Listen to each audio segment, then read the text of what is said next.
รียนเชิญนะครับ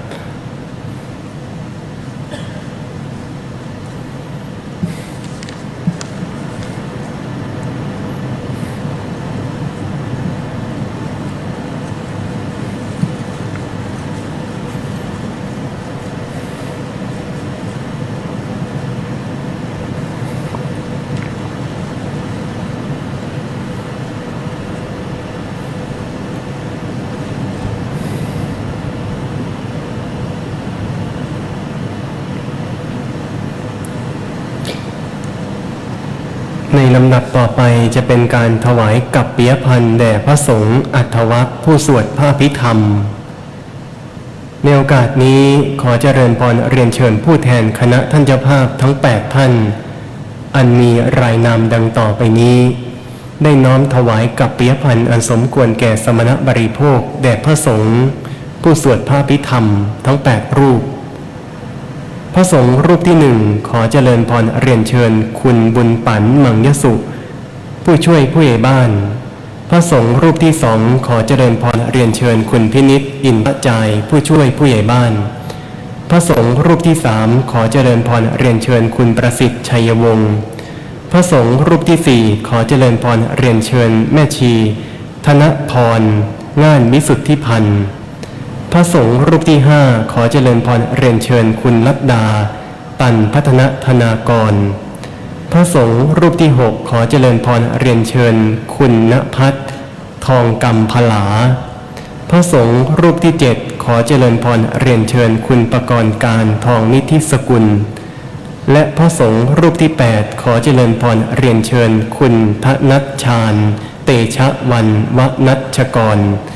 ขอเจริญพรเรียนเชิญผู้แทนคณะท่านเจ้าภาพทั้ง8ท่านได้น้อมถวายกัปปิยพันธ์อันสมควรแก่สมณบริโภคแด่พระสงฆ์ในพิธีทั้ง8รูปผู้สวดพระอภิธรรมขอเจริญพรเรียนเชิญนะครับ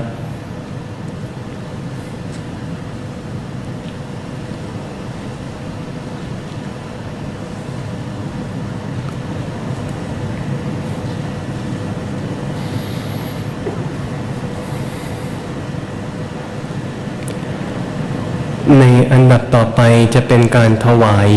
เครื่องไทยธรรมแด่พระสงฆ์ในพิธีทั้ง9รูปรวมองค์แสดงพระธรรมเทศนาด้วยน้อมถวายพระสงฆ์รูปที่1ขอเจริญพรเรียนเชิญคุณวรรณีสิทธิมนต์อำนวย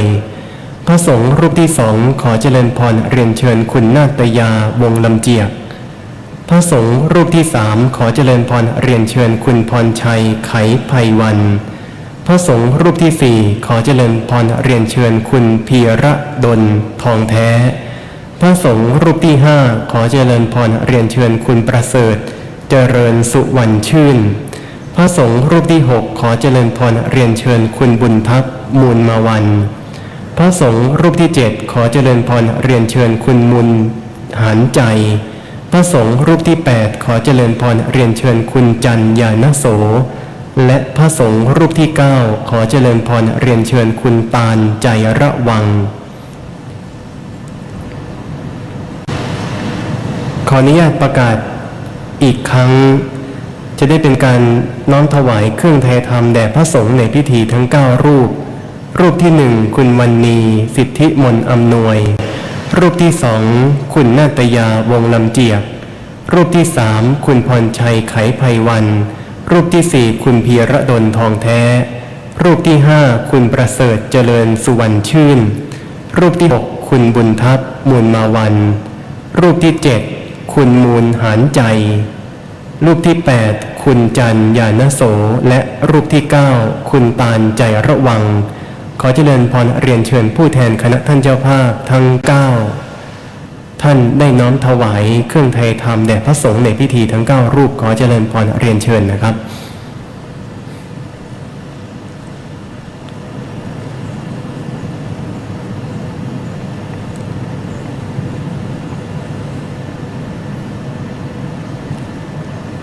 เมื่อน้อมถวายแล้วเรียนเชิญกลับนั่งอย่างที่นั่งรับรองเดิมในลำดับต่อไปจะเป็นการทอดผ้าไตรบังสุกุล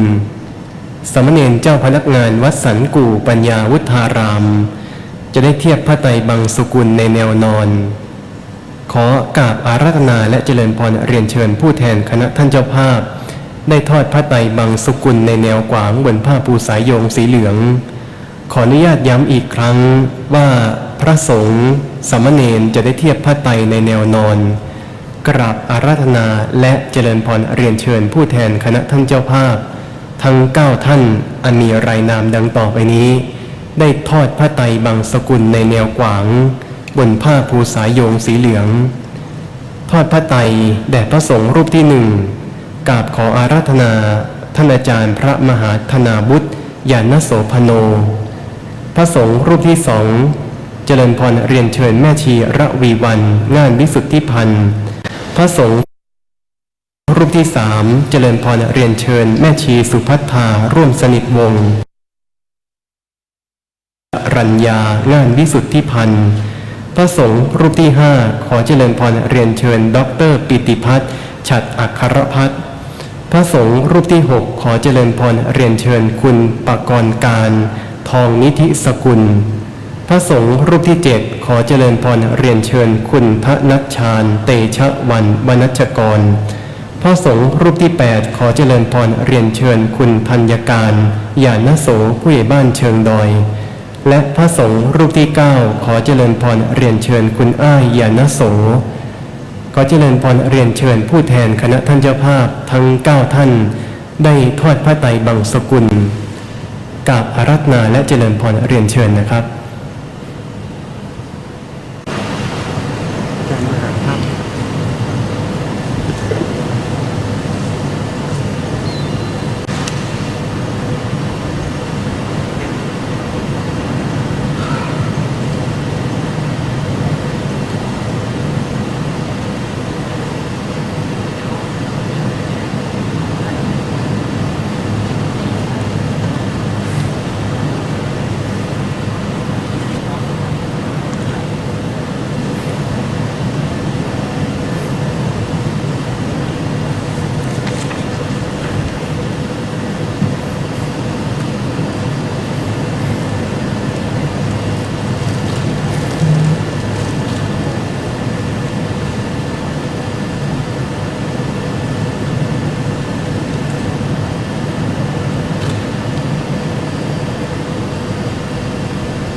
เมื่อทอดพระไตรบังสกุลแล้วเรียนเชิญกลับนั่งอย่างที่นั่งรับรองเดิมนะครับ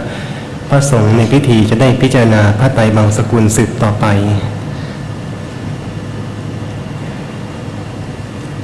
อนิจจาวัฏสังขาราอุปาทวยธรรมิโนอุปาจิตวานิโรชันติเตสังอุปสมโมสุโขเรียนเชิญทุกท่านตั้งใจกรวดน้ำรับพร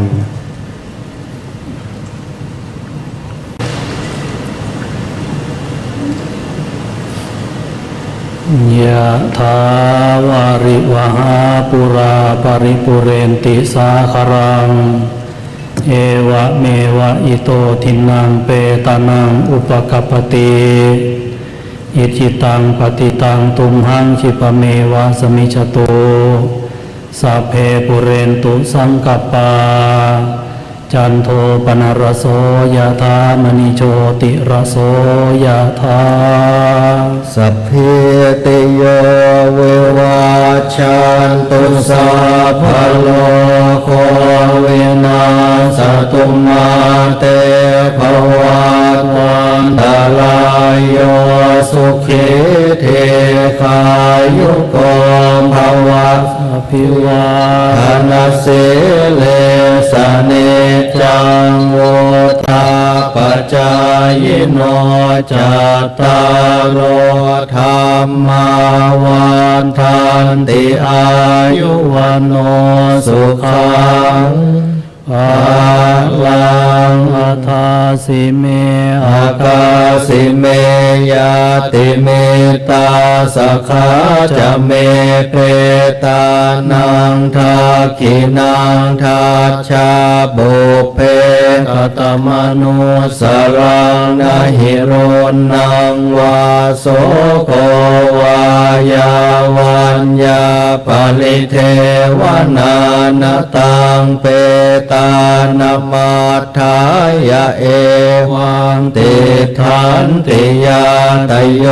อายัญจะโคทักขินาทินนาสังฆามิสุปฏิทิตาเทขลาตังหิตายาสถานโสอุปกรรมปฏิโสยาติธรรมโมจะอายังนิทัสสิโตเปตานโพจะกตาอุลาลาภลันจะภิกขุนมโนปทินนางตุมเหหิปุญญังปสุตังอนามปการติปวันตุสาภ พมังคลังราคันตุสาภเท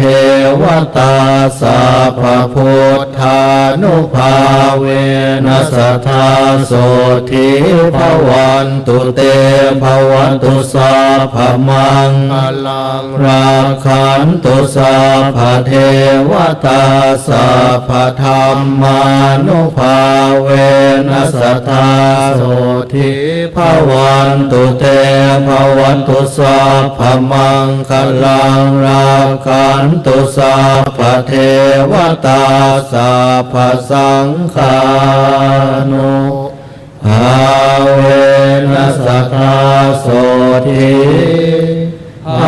วันตุเตสาธุสาธุ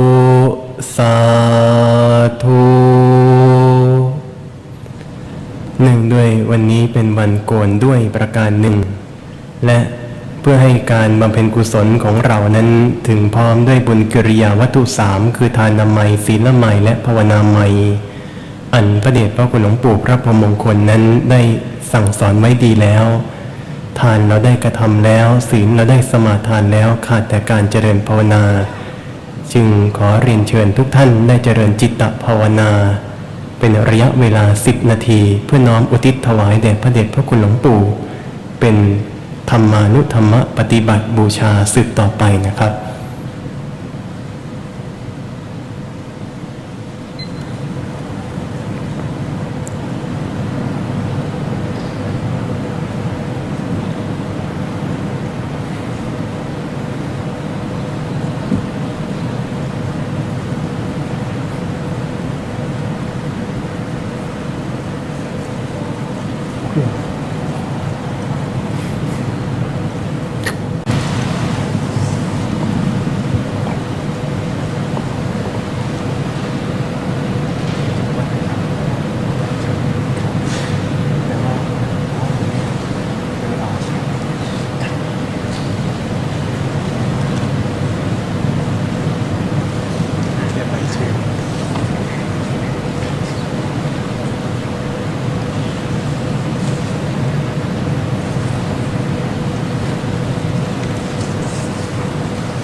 อยู่เนาะ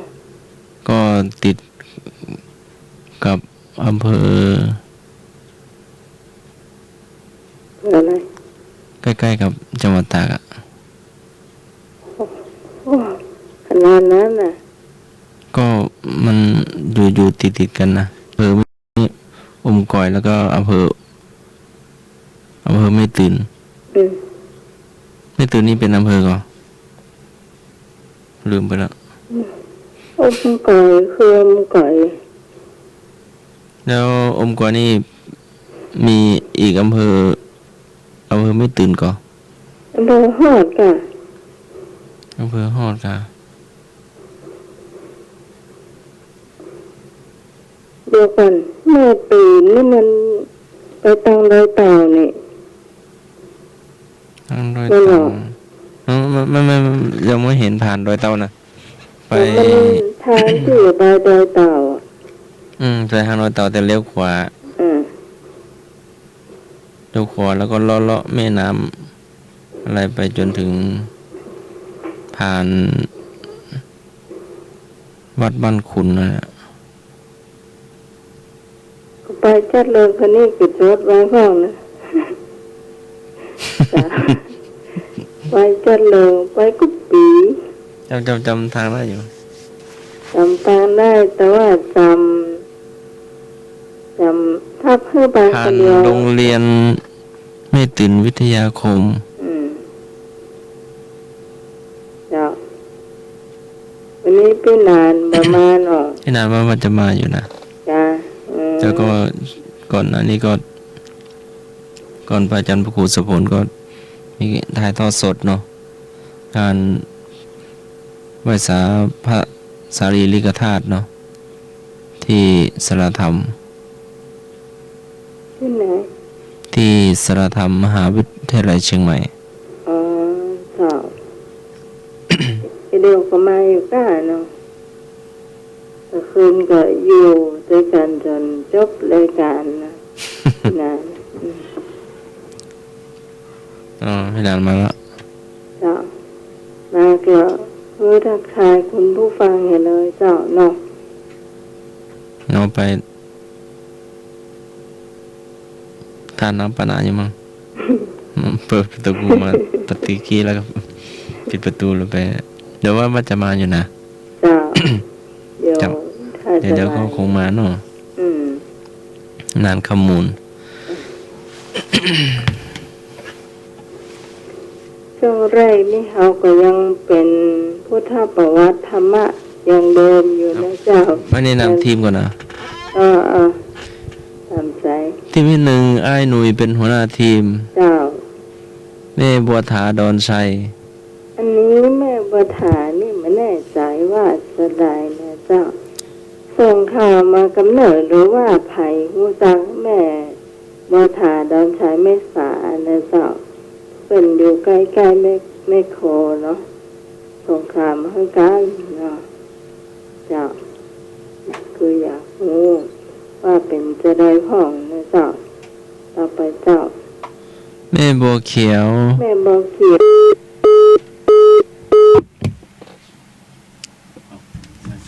โทรศัพท์น่าจะติดขัดเนาะเดี๋ยวเรา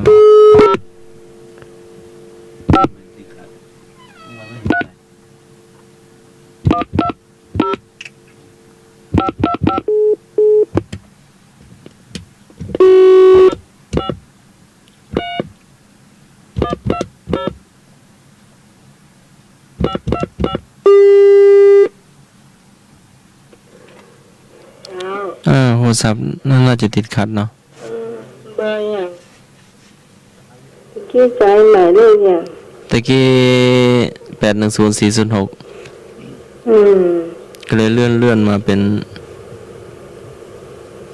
226058ตอนนั้น จ้าโอ้เสียงดังเกินเนอะเบาลง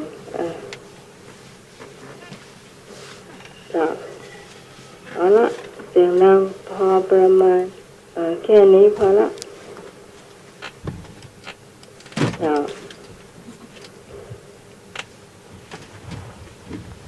คุณผู้ฟังนี่สามารถโทรศัพท์มาที่หมายเลข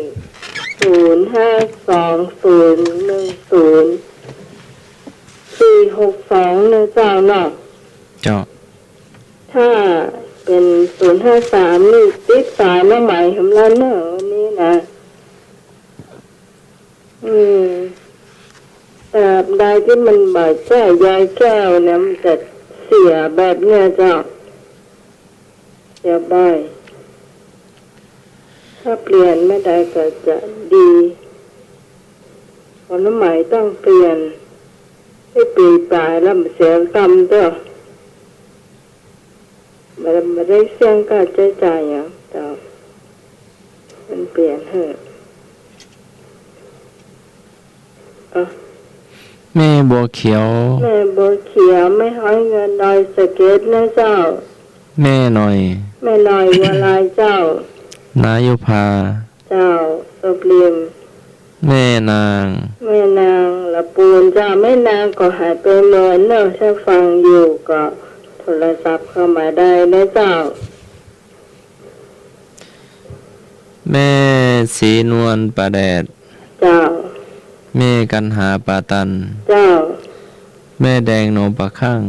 เจ้าแม่แดงเอาปากเครื่องก็โทรเข้ามาได้นะเจ้า แม่บุญศรีห้วยลาน โอ้แม่บุญศรีมีเตรียมกรรมเก่าไว้เนอะวันนี้นะ แม่มน แม่มน ย้ายประสานกำแพง เจ้าสันกลางเจ้าสันกลางสันกระแปงนะเจ้า ที่สองพี่สาวป่าบงเป็นหัวหน้าทีม พี่ตองนะเจ้าสารปี แม่แก้วบ้านหม้อ แม่แก้วก็หายแซ่บไปเลยนะเจ้าส่งข่าวมาห้องเนอะ น้องก้อย อันนี้ก็เหมือนกันเจ้าหัวหายไปตรงใด แม่แดง แม่แดงปอกคอยใต้นะเจ้าวันนี้ขอเพลงมาตัว แม่บุญศรีปาคา เจ้า อ้ายธงชัย ไอ้ธงชัยแม่อ่อนเจ้า แม่จันทา แม่จันทราพยาชมพูสารปีเจ้า แม่สีไว แม่สีวายหนอมพึ่งสารปีเจ้า พี่น้อยหน้าสารากลาง พี่น้อยนาสารกาพี่น้อยกระโทรมาพ่องเนอะ อ้ายบ่าวจิรศักดิ์ลำพูนบ้านที่ เจ้า ลุงหมื่น สันกะสันกับแปงเนาะแต่เปิ้นมาได้อยู่กับบนไหนมาได้บอกเจ้า แม่น้อยบกหกหลวง เจ้า แม่พาศรัทธาวัดประแดง เจ้าแม่พานี่ก็โทรมาบ่อยเนาะ พี่สาวแม่บุญเป็นหัวหน้าทีม แม่บุญกัดก้อมเจ้า พี่สุพิษ พี่สุพิษจ้างการเจ้า พี่สาวต้นเปา พี่สาวต้นปาล์มสันกับแปงหายโวยๆนะเจ้าเป็นวัดก็ค่อยสบาย พี่สาวเสียงสามยอด สาวพี่สาวเสียสามยอด แต่คืนกระโทรเข้ามานะเจ้า หนุ่มน้องเขียว เจ้าอันนี้ก็หายแซดเหมือนกันเจ้า อ้ายนึกเตาหาย ไอ้นี่แฟนประจำเจ้า แม่สีนวลเวียงกาหลง เจ้า หนุ่มดอกแดง หนุ่มดอกแดงนี่ตะคืนโทรมานะเจ้า อ้ายปีชา นี่ก็หายแซดเหมือนกันโมโหเป็นจะได้พ่องนะเจ้า แม่วันนา แม่วันนาห้อยห้องใครเจ้า หนุ่มเจ็ดยอด เจ้า หนุ่มหลังเลน เจ้า ป้าละไม เจ้า หนุ่มไพบูลย์ เจ้า หนุ่มโหนง ปาติ้ว อ้ายพงป่าช้างลำพูน ปางซางเจ้าไอ้ผมนี่ก็ตะคืนก็โทรมาเนาะมันว่าคลื่นมันจนกัน104.50ละปูนก็มีต้องรอสถานีตำบลปิดแล้วเปิ้นจะได้ยินเจ้า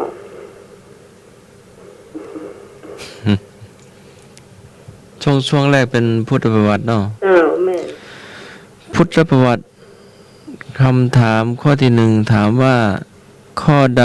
มิใช่ความจริงอันประเสริฐที่พระพุทธเจ้าตรัสรู้ ข้อใดมิใช่ความจริงอันประเสริฐที่พระพุทธเจ้าทรงตรัสรู้กกรรมขอสมุทัยคอนิโรธงอมรรคข้อใดไม่ใช่ความจริงอันประเสริฐที่พระพุทธเจ้าทรงตรัสรู้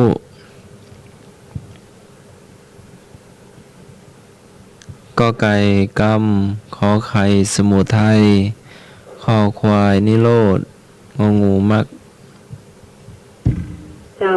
โทรเข้ามาได้นะเจ้า052 010 462นะเจ้า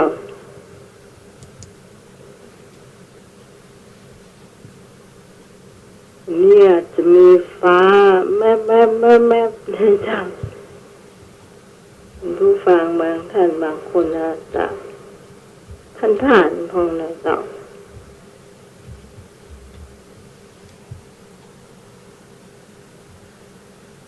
เราเข้ามาได้เนอะคุณผู้ฟังได้ฟังคำถามไปแล้วนะเจ้าจะได้หมายเลขเดียวนะเจ้า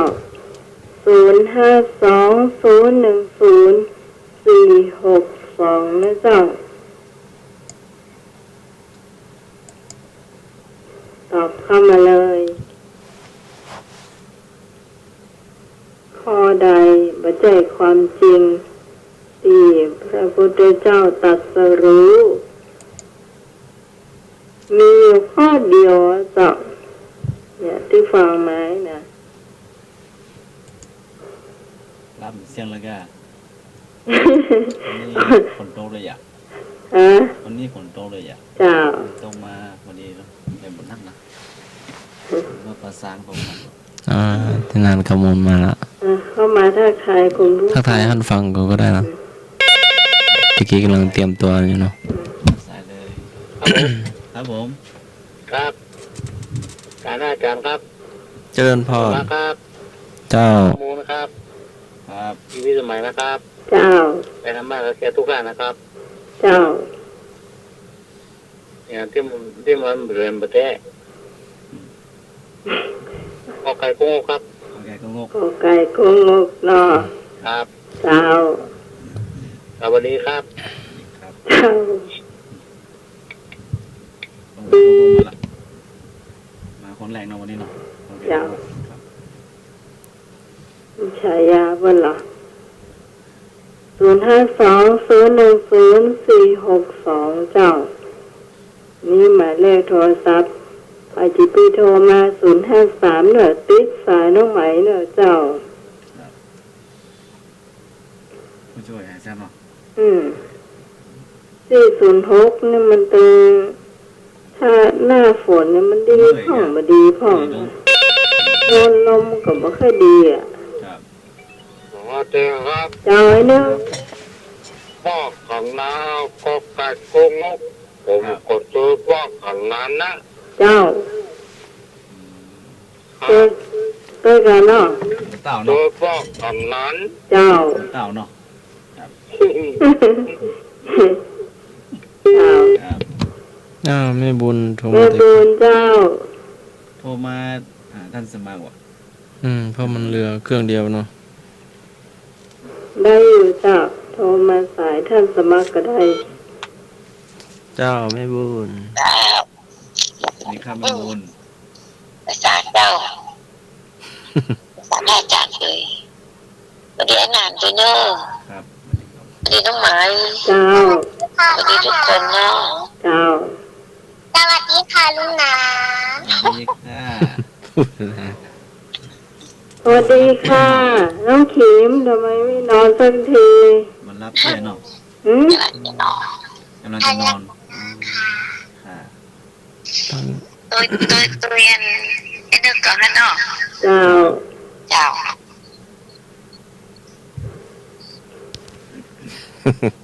เจ้าแม่บุญ เป็นหลานเนาะเป็นหลาน อ่อนมาเดียวเนี่ยต้องอู้เก่งเจ้า เก่ง มาปีนี้ไม่ได้มาเนาะน้องขิมถึงปีแล้วนี่ตัวน้องเหนือแล้วแรง6,000 อืม เจ้า นี่มันตั้งวันธรรมดาเลยกันเนาะ อ่ะ วันธรรมดากับวันนั้นวันที่16มันเป็นวัน เจ้า วันครู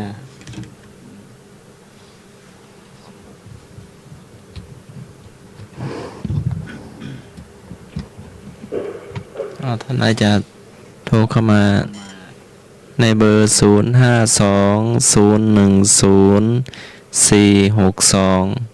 แม่การป่าตันนะเจ้าเขามาได้แม่พาสถาวัดป่าแดงนะเจ้าเขามาได้เลยไอ้บ่าวดอกแดงนะเจ้าไอ้บ่าวแม่ออนเข้ามาได้เลยเนี่ยเจ้าพิสารเสียง3 ยอดเนี่ยเจ้า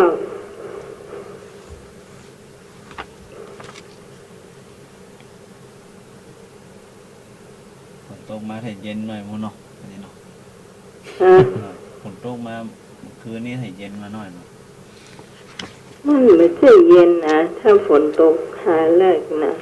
มันจะเอาความร้อนจากดินขึ้นมา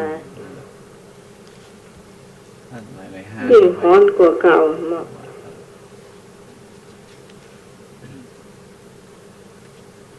มันช่วงนี้พายุจะเข้าเลย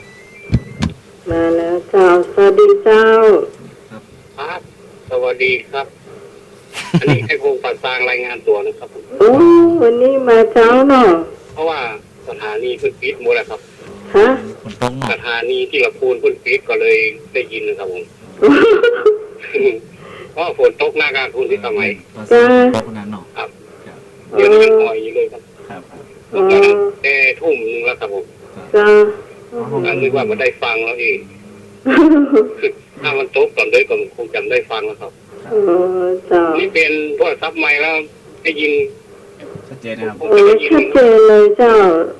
ฮะ ชัดเจนเลย ชัดเจนเนาะ เจ้า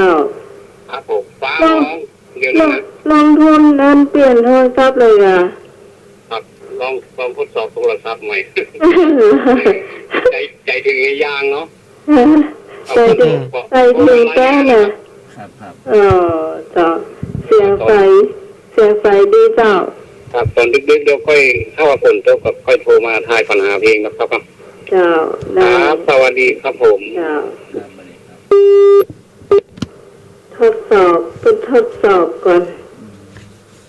เจ้า ปัดสร้างว่าฝนตกมาหัว โอ้ตอนป่าซางฝนตกหนักกินเหรอโอ้เจ้า ตั้งลี่ก็ตรงนะแต่ อืม นี่นะ อะไรฝนตกก็โทรเข้ามาเนอะถ้าฟ้าแบบแม่ปะเป็นอย่างนะเจ้าฟ้าบลงน่ะ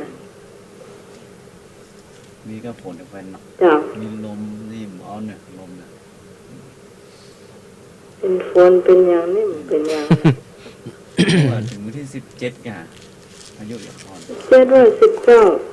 โอ้โหนี่ประมาณ10ไปนะมัน อืม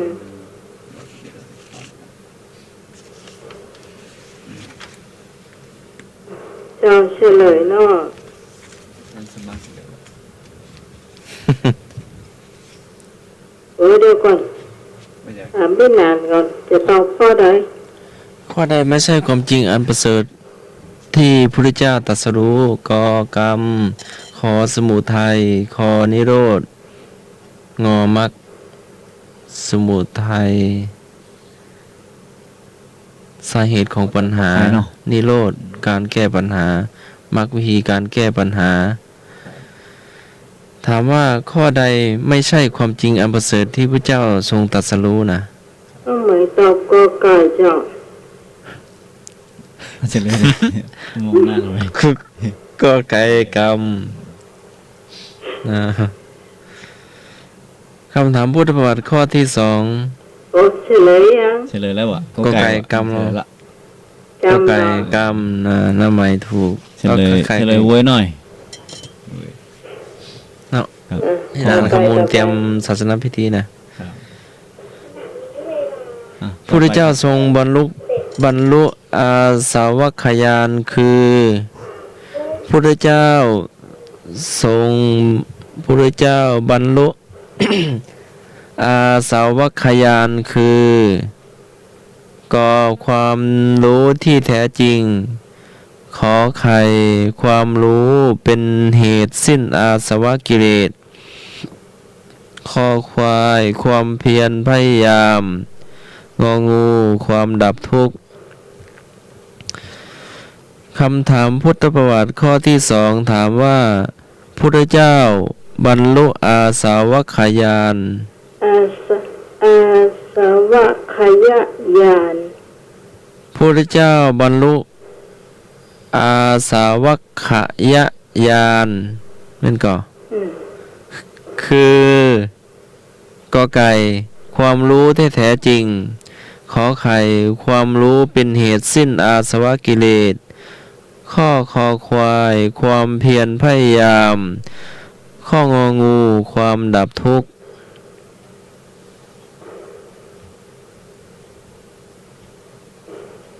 ความหมายคำว่าบรรลุอาสาวัคยญาณ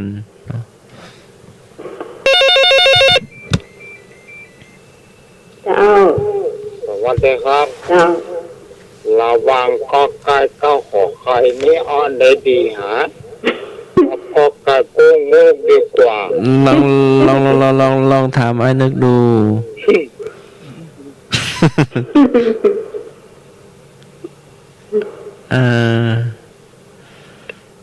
นั่นกะ ของกอไก่ก็งอกหน่อ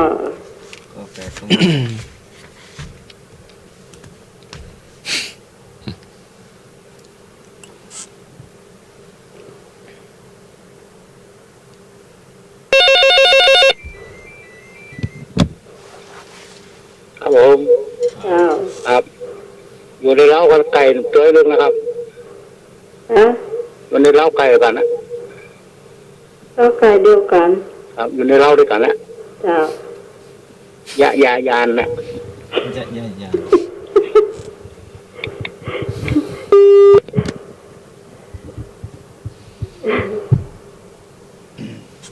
เป็นยานที่สามแล้วเจ้าเนาะที่พระพุทธเจ้าเป็นได้มา ได้ยานนี้ก็คือสำเร็จเจ้า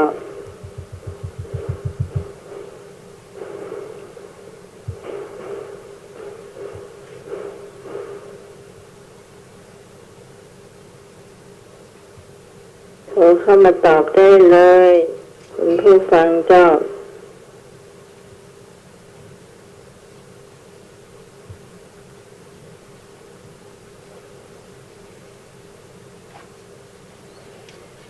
เข้ามาได้เลยครับ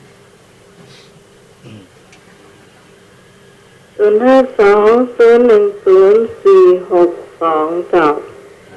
หมายเลขนี้นะเจ้าติดต่อได้หน้าใหม่นะเจ้า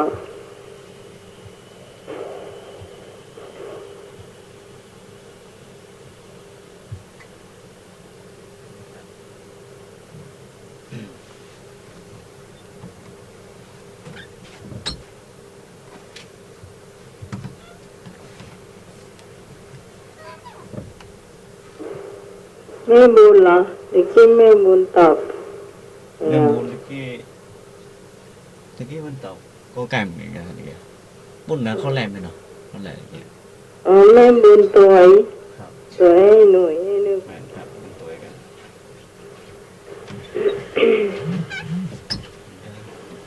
ไอ้บุญตอบเมื่อกี้อะ จะเสร็จเลยยัง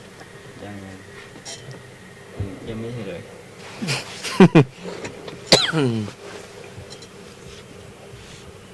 เตรียมศาสนพิธีกับประชาสัมพันธ์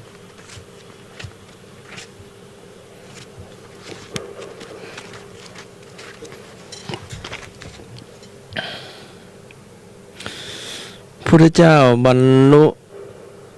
อาสาวัคยญาณคือข้อใด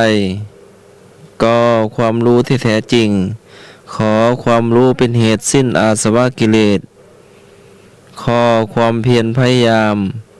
งอความดับทุกข์ 0520104462 เดี๋ยววันนี้ให้บ่าวดอกแดงไปทางใดเนาะ นี่บัตรมาด้วยกัน แต่ว่าคืนเพิ่งมานะวันนี้เก่งนะแม่ห้อยลานต่อยเนาะแม่ห้อยลานแม่บัวเขียวแม่แดงปะคอยใต้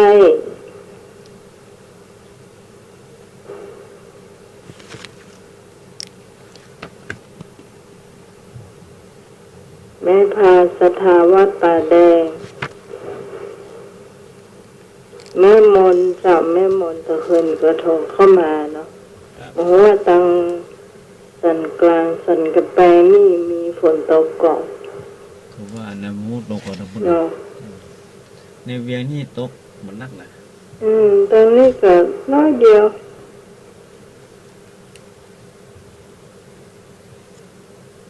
บอกไล่กายเนี่ยก็หา ใช่ประมาณนั้นเนาะ เจ้า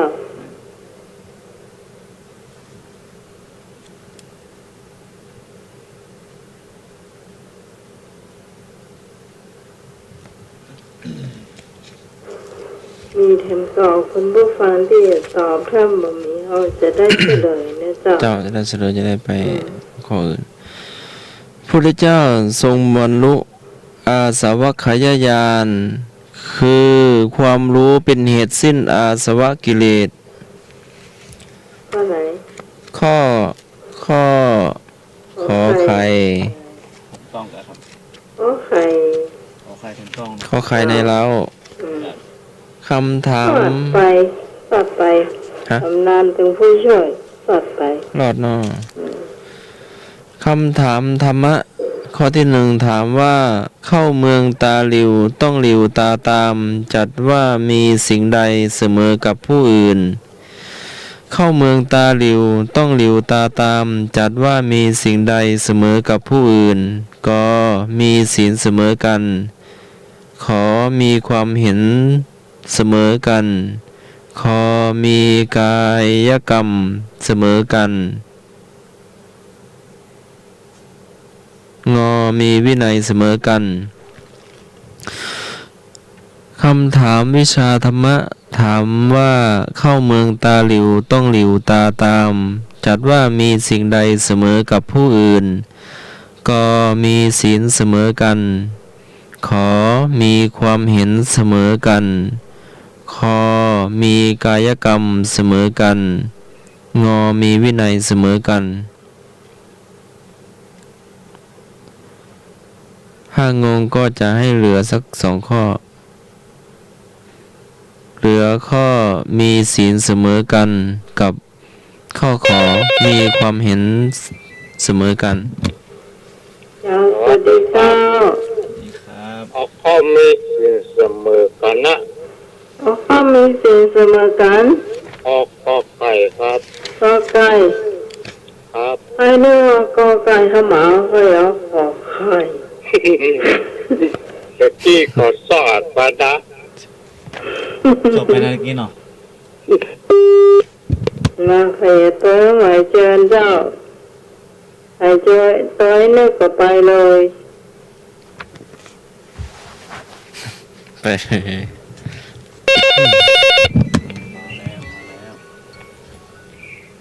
น้องไม้ เจ้า จ้าการนมัสการท่านอาจารย์ท่านสมมา เจ้า ต้นอย่างก็ พี่หลาน มูลเนาะ เจ้า สวัสดีน้องใหม่เน้อ เจ้า ธรรมะขาเครียดก็โคนเน้อ เจ้า โดยน้องใหม่ดีกว่าฝนตกอยากจ้องมาดูกันเนาะ เจ้า เจ้า เจ้าแม่แดงเนาะ เจ้า ไอ้แดงมาแล้ว เจ้า เจ้า เจ้าแม่บุญมาแล้ บุ ว ญ โดยน้องใหม่เด้อ เจ้า ครับ เจ้า เจ้า เจ้าแม่บุญเจริญพร เอาล่ะตัวน้ำหมายว่า2ล่ะสายนี้ว่าใด ครับผม เจ้า เรื่องเชื่อของเขามองแก้ตัว เห็นไหม ไม่ช่วยเนาะ ครับ แต่ก็ คนบอกว่าห้องนี้มันก็เปี้ยงอยู่หลังวัดหลังกระแพงวัดฝั่งไหนเนาะ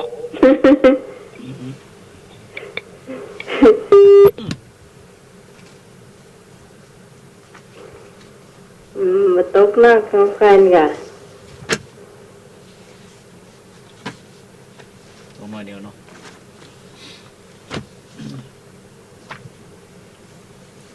ตกบอกค่อยนักแนวแฟน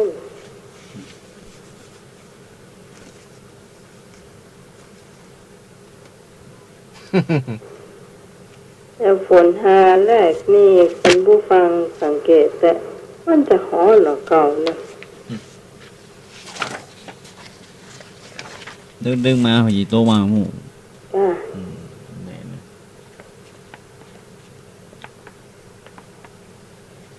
เดี๋ยวมาตกก็ตกเถอะเอารับ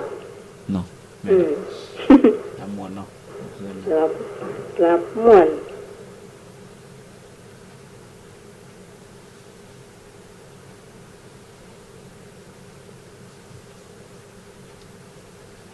ปีนี้ผม อันนี้มันน้อยกว่าเฮาซาวเสียงแต่ว่า ยังไง แต่ว่าเฮาซาวเสียงไม่น่ากว่านี้เนี่ย แต่ว่านี่เนาะ จ้า แม่น แต่ว่าเริ่มมันยังก่อน เพราะว่า เริ่ม ตอบปัญหานี่ไงไทยปัญหา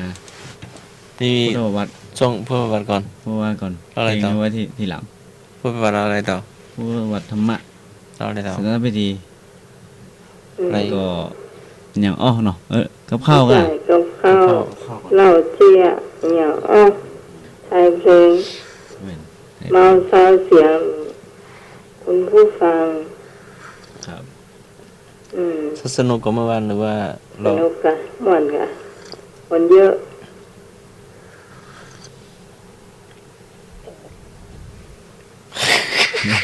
เป็นเยอะกัน นี่วันนี้เขาหนาวกันหรือว่ายังไง ฝนมันโตอ่ะ รอฝนก็ เราฝน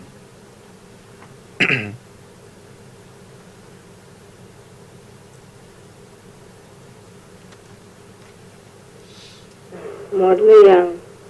หมดแล้วเนาะ เฉลยกันเลยเนาะ เจ้า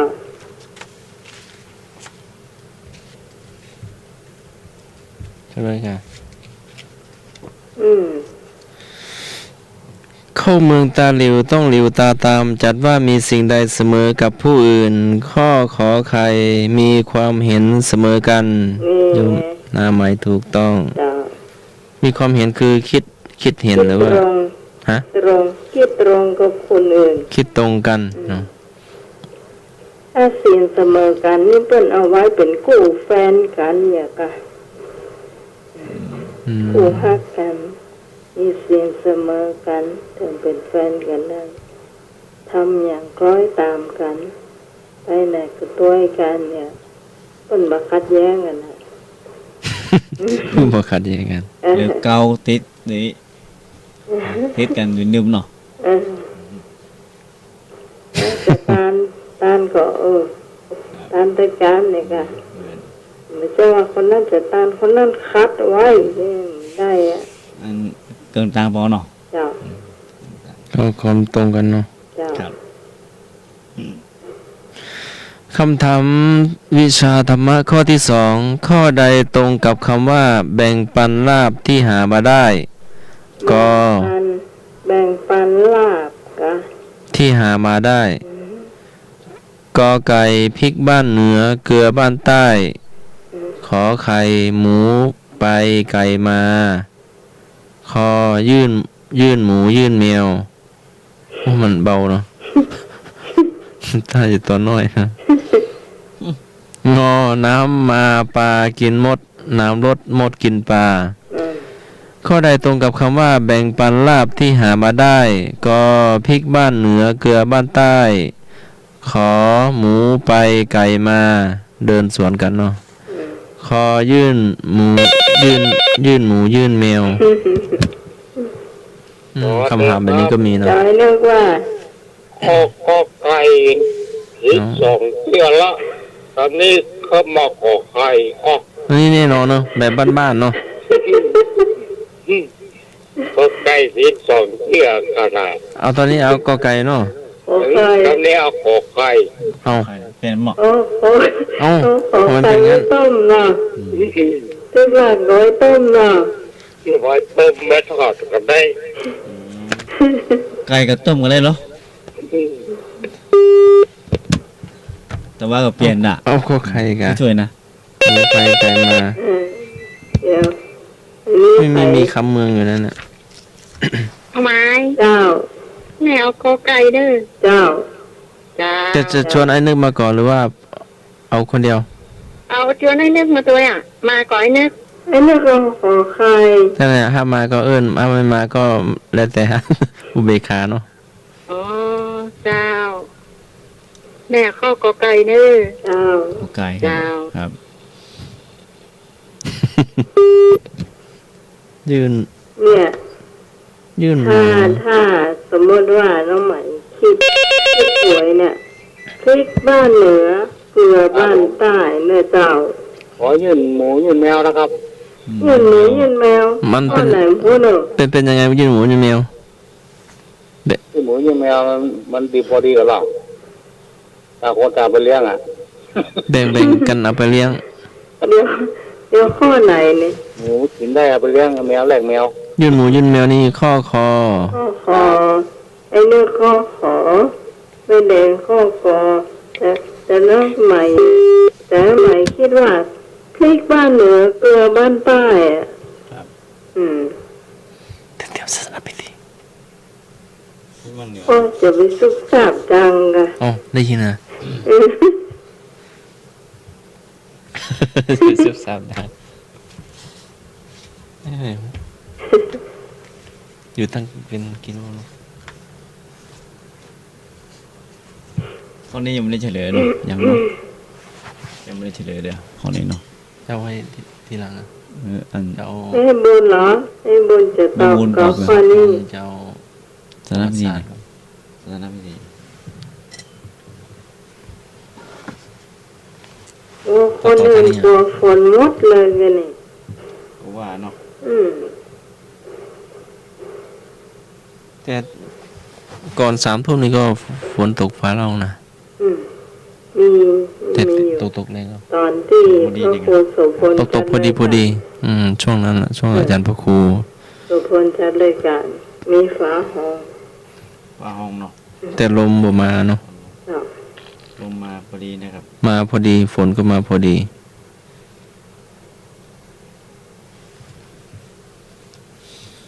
ถ้าฝนตกเนาะเพราะว่า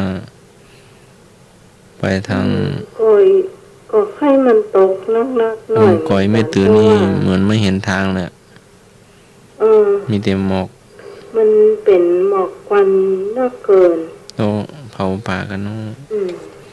ก็เอ็นดูต้นไม้นะเอ็นดูสัตว์ บางทีก็เห็นงูวิ่งออกมา ตอนนี้เนี่ยบ้านปิ่นเนี่ยปิดกระจกหมดเลยนะครับ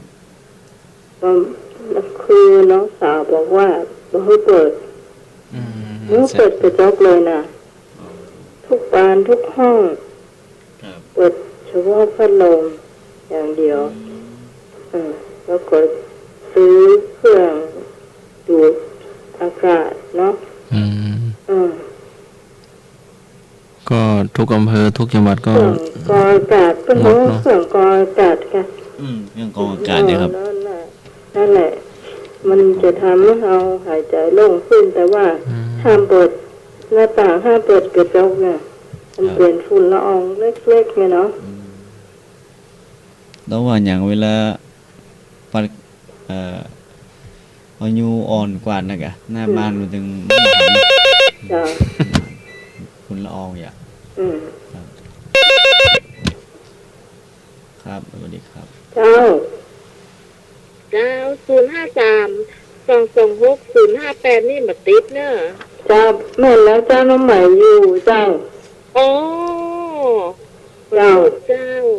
เจ้าต้อง เอาขอไข่เหมือนได้นึกเนอะ ขอใครไหมเนาะ เจ้า เจ้าต้องโทร052-010-462เจ้าที่ตามเสียงสามหยาดเนาะ เจ้ากล้าเข้าบ้านมาแบบเดียวนี้ เจอละ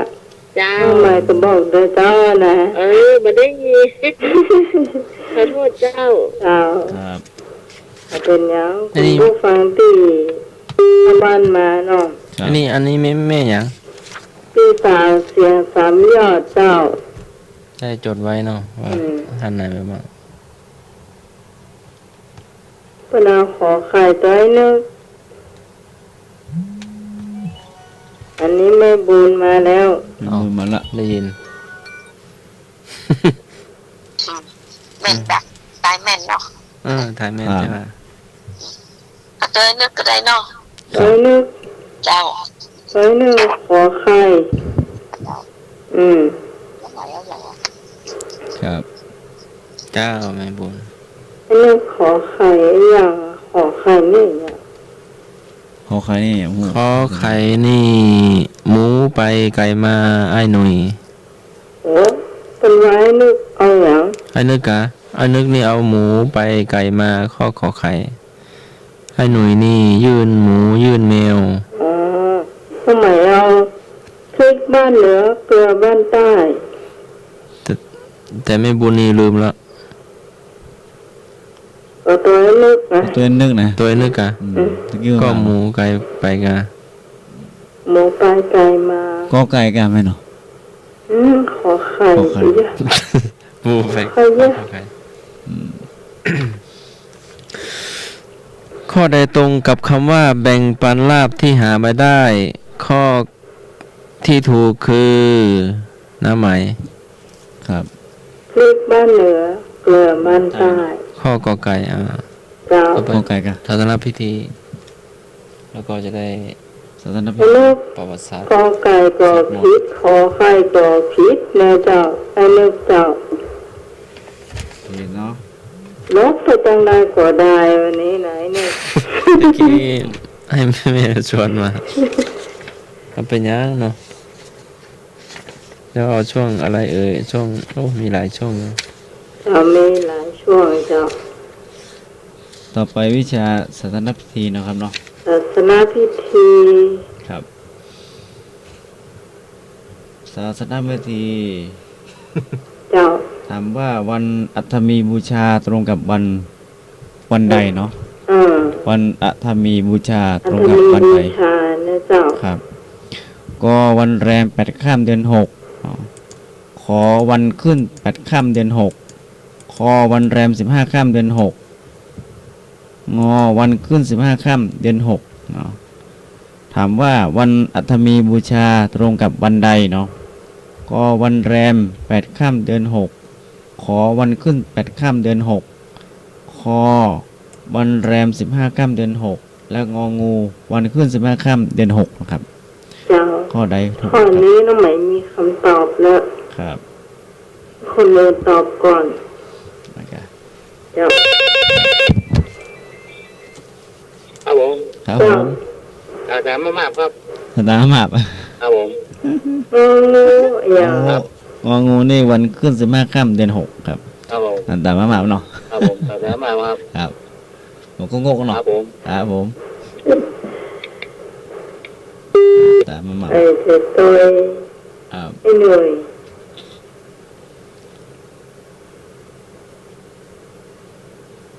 เจอเลยเจ้า ครับ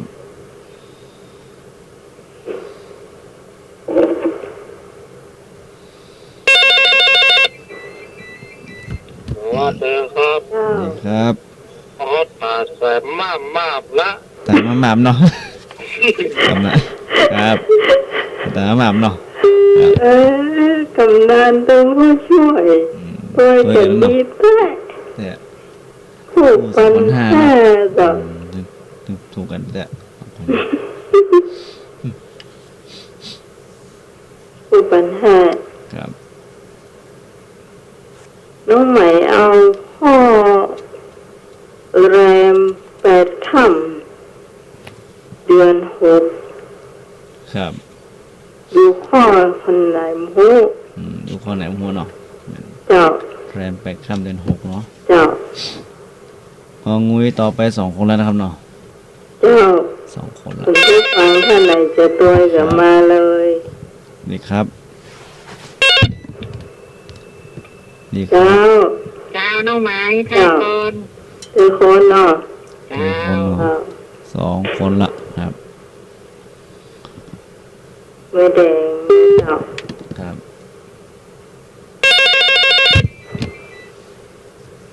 สวัสดีเจ้า อ้าวเป็นน้องไหมเนอะ พี่สาวเสียงสมยอดเจ้า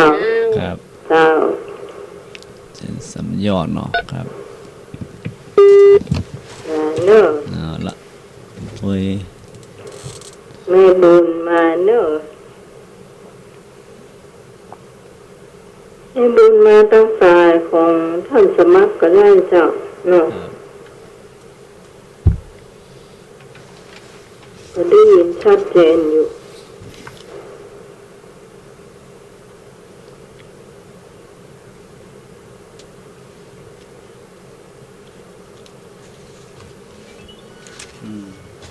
เอ็มมาละครับ เจ้า เอ็มบุญมาละ ได้บุญมาแล้ว เอ็ม ตัว บุญ ตัวน้องไหม ตัวน้องไม้ ครับ ได้บุญ เจ้า เจ้า เจ้าแม่ วันนี้ตังไม่อ่อนเจ้าเนาะตังพูดนะเจ้าตังให้บ่าวดอกแดงคุณผู้ฟังที่ฟังแล้วบอกค่อยชัดเจนนะเจ้า ครับ เอาสายไฟน้อยๆเลยเจ้าสัก2 วาเอากระบอกเอาสายไฟทางในมันอะ ครับ ไปมัดกับเสาอากาศสายอากาศนะครับ แล้วพอลองดึงไปว่าทางใดชัดเรา อืม วางตรงนั้นน่ะ ครับ อันนี้ใช้มาแล้ว อืม ขนาดวิทยุเครื่องใหญ่นะครับ เสาอากาศหักนะยังฟังได้อยู่ใช้วิธีเนี่ยเจ้า แต้มกันอ่ะ เจ้าใช่จ้ะ เอาโอกาสทีนี้ แทนได้เลยใส่ไฟเนี่ย วิญญูนี่ถ้าอยู่ใกล้เสาไฟฟ้าแรงสูงก็มันก็ไม่ได้ละมันมีปัญหาหนึ่ง ยังก็ วิญญูนะวิญญูนี่เวลาเขาเปิดถ้าใกล้สถานอะไรเนาะเสาไฟฟ้าแรงสูงไงมันกับว่ามันบอกมีคลื่นเนาะสัญญาณอะไรวิญญูนะครับ ลองสังเกตเหมือนกันเวลาเปิดนี่มันไม่ค่อยมีสัญญาณ อืม มีแล้วกันนะเฉลยเนาะครับ เจ้า คำถามที่ถามตะกี้ว่า วันอัฐมีบูชาตรงกับวันใดคำตอบที่ถูกต้องที่สุดคือกอไก่วันแรม8 ค่ำเดือน 6เนาะครับ เจ้า อัฐะก็คือ8เนาะ เจ้า ถ้าเป็นภาษาบาลีนะ เจ้า ครับ ทำไมถูก ครับโอ้ถูกไปจะหลายคนน่ะ เจ้า ครับ ต่อไป การประนมมือตรงกับคำบาลีในข้อใดเนาะ เจ้า เวลาไหว้กันเนี่ยประนมมือก็ได้ ก็วันทา ขออัญชลีขออภิวาทงอนมัสการเนาะการประนมมือตรงกับคำบาลีในข้อใดเนาะประนมมือไหว้นะก็วันทา ขออัญชลีขออภิวาทงอนมัสการเนาะครับประนมมือเป็นคำภาษาบาลีว่าจะใด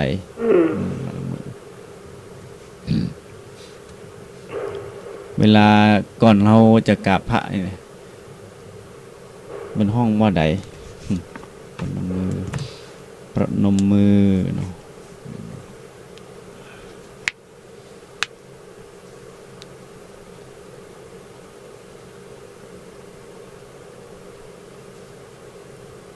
มีหลายอย่างให้เลือกแม่เจ้า มีหลายอย่างเลย ก็ไหว้พวกวันกันเนาะ วันทากาอัญชลีกาอภิวาทกาหรือว่านมัสการนะครับเนาะ 0520104620821928360เอาเบอร์โยมให้สมัย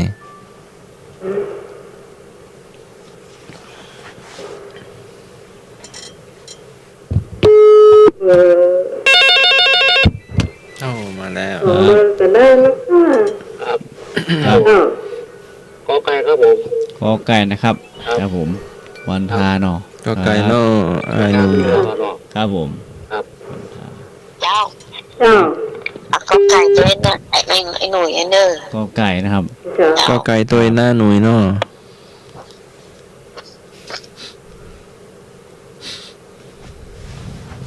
ก็ไก่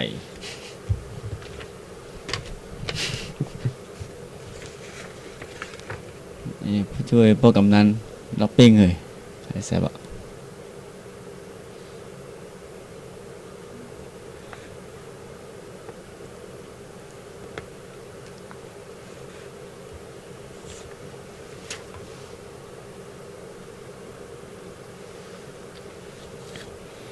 โทรเข้ามาได้เลย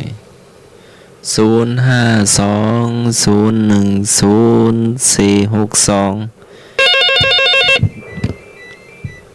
สวัสดีครับ สวัสดีครับ เจ้า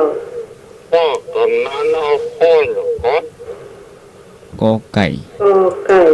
กอ ตัวพ่อกำนันนะ ได้พ่อกำนันบอก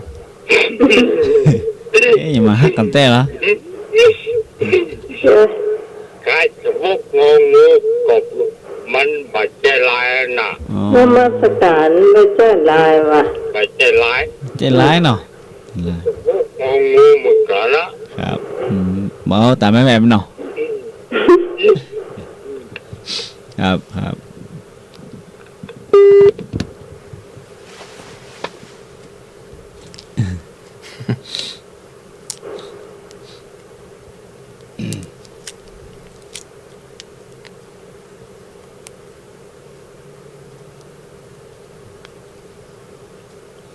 คำว่าอย่างก็ฮังกี คำว่าประนมมือนะ เรือนนมือ ครับตรงกับคำบาลีในข้อใดเนาะ อืม วันทา อัญชลีอภิวาทและก็นมัสการเนาะครับ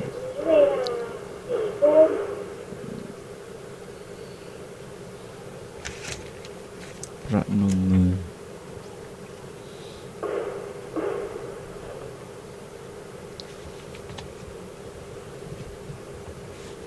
ถ้ามันมีคนไปโทรเข้ามาตอบก็ได้เฉลยเนาะ 4 ทุ่มพอดี ครับพยุม ข้อนี้ถามว่าการประนมมือตรงกับคำภาษาบาลีในข้อใดคำตอบที่ถูกต้องก็คือ ขอไข่อัญชลีครับอัญชลีนเนอะครับผม มันจะมีกรรมที่เขาสวดตรงวันนะ ส่วนอย่าง สวดอิติปิโสเนาะ อ๋อครับ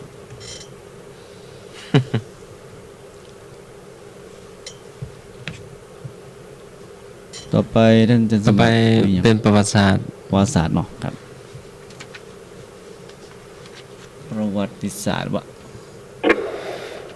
ครูบาโสภาดำรงตำแหน่งสมณศักดิ์เมื่อโสภาภิกขุได้ถวายอุทิศตนบำเพ็ญคุณประโยชน์แก่พุทธศาสนาในล้านนาไทยได้ให้เจริญรุ่งเรืองในด้านคันธธุระและวิปัสสนาธุระจบจนพุทธศักราช 2438 อันเป็นปีที่ 36 ตั้งแต่อุปสมบทเป็นพระภิกษุมาเป็นพระเจ้าอินทวิชานนท์ราชบิดา พระราชชายาดารารัศมี เจ้าผู้ปกครองนครเชียงใหม่ได้เล็งเห็นคุณงามความดีของท่านจึงได้จัดการฟื้นฟูพุทธศาสนาในล้านนาไทย ให้เจริญรุ่งเรืองมาด้วยดีโดยลำดับจึงได้ถวายสมณศักดิ์แต่งตั้งให้เป็นปฐมสังฆนายกองค์ที่ 1ของล้านนาไทย ในราชาทินนามว่าปฐมสังฆนายกโสภาวัดฝาหิน สังฆราชาที่ 1เชียงใหม่ในสังฆราชาทั้ง 7 1. ปฐมสังฆนายกวัดฝาหินเชียงใหม่ 2. สังฆราชาสานโพธิวัดไม่วางอำเภอสัมปะตอง 3. สังฆราชาสระพังวัดนันทารามประตูเชียงใหม่ตระกูลเหยินเชียงตุง 4. สังฆราชาคันธาวัดเชตุพน 5. สังฆราชากูบายะวัดหนองของเขตลำพูนภายหลังมาอยู่วัดดับภัยเชียงใหม่ สังฆราชาเจ้าตู้ปัญญาวัดพวกแต้มองค์นี้เป็นราชตระกูลณเชียงใหม่ องค์ที่ 7 สังฆราชานายะชายานะลังสีณวัดอะไรกอไก่วัดไฟหินขอไข่วัดสันขยอม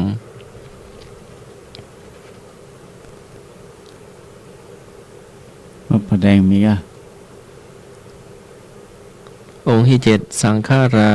ชายานะลังสีอยู่วัดไหนเนาะกอไก่วัดไฟหินขอไข่วัดสันขยอม สันขยอมไม่รู้อยู่วัดไหนเนาะตอบมาได้เลยกอไก่หรือขอไข่เนาะ มีสอ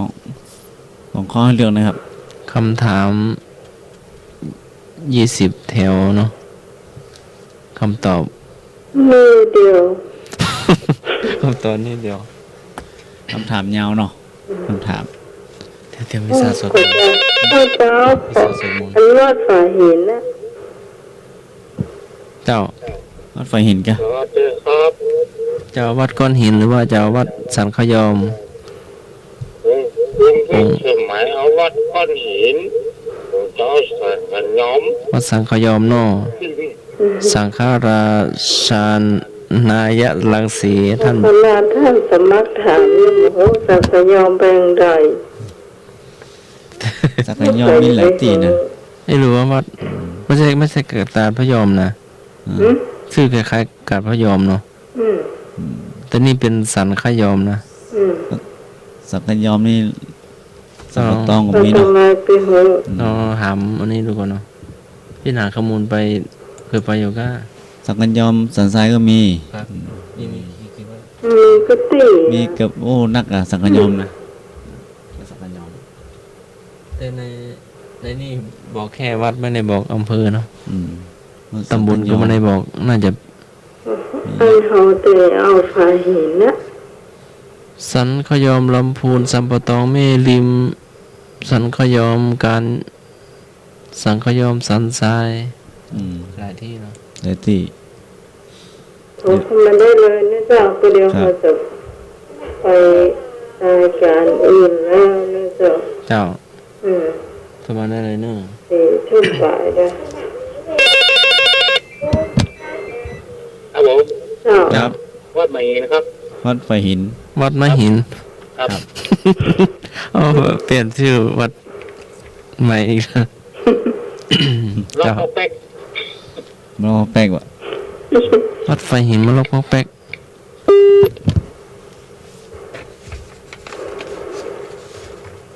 เคยได้ยิน ครับ ประชาสัมพันธ์ ท่านวัดผาลาดประเสฐดีให้หวย ตะคืนเนี่ยอ๋อครับ ประเสฐทุกคนนะครับ ตำตองนะ จำต้องมั้งอ่ะ งานศพหลวงปู่อะแต่ทีนี้เป็นถ่ายทอดมาแล้ว ครับ ก็ได้ฟังอยู่น้อยหนึ่งผมดีให้ห่วงกันว่าสมัยก่อนมาปราบเจ็บกันนะโอ้กุศลดนหิมาพวกเจ้านะถ้าไม่เดียวนี้ไปยังพวกลองมองเองลอง ถึงออกมาสภาพเนาะเรามองแงงอยู่นะต้องแกงอยู่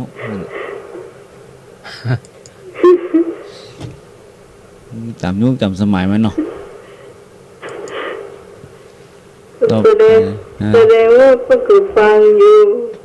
ฟังอยู่ ฟังเนี่ยอ๋ออาจารย์พระครูนะ ต่อไปนี่เฟซบุ๊กไลน์นี่บ่มีละ จ้ะ เสียง กว่าปีตั้งนานนะมันจะเปลี่ยนอย่างพวกมันนี่นะแต่ก่อนมีแล้วเนาะแต่ก่อนมีกับอีเมลเนาะประมาณ ครับ นี้ ข้อความเนาะ แม่น เฉลย เลยเฉลย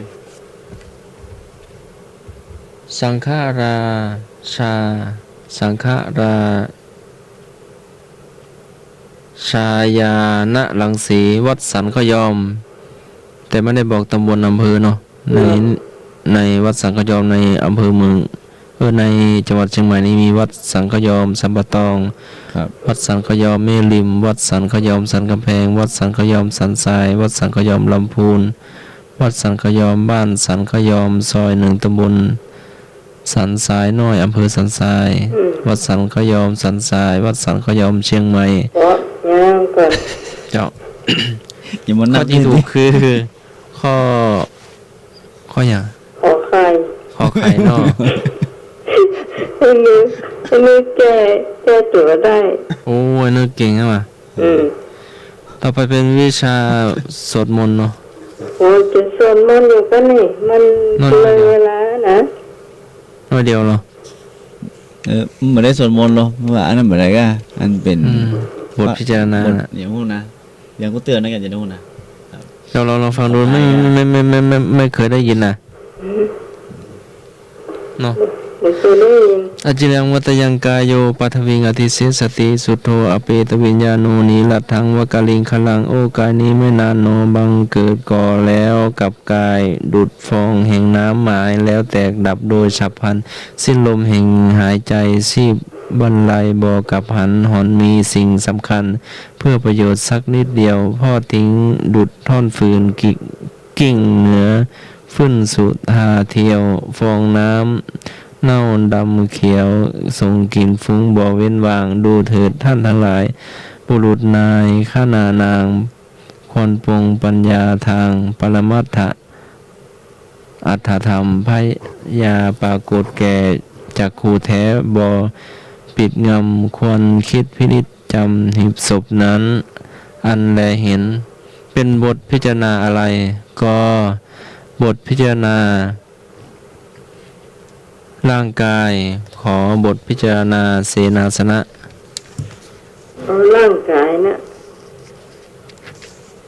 ถ้าตั้งใจฟังจะตอบได้ถ้าไม่ตั้งใจฟังก็ เอาร่างกายนะ จะเดาไปเนาะ ครับผม ครับ เจ้า เอาร่างกายครับผม เจ้า อ๋อ ขึ้นมาฟังว่าร่างเบาไปละครับผม ว่าไปแล้วเจ้า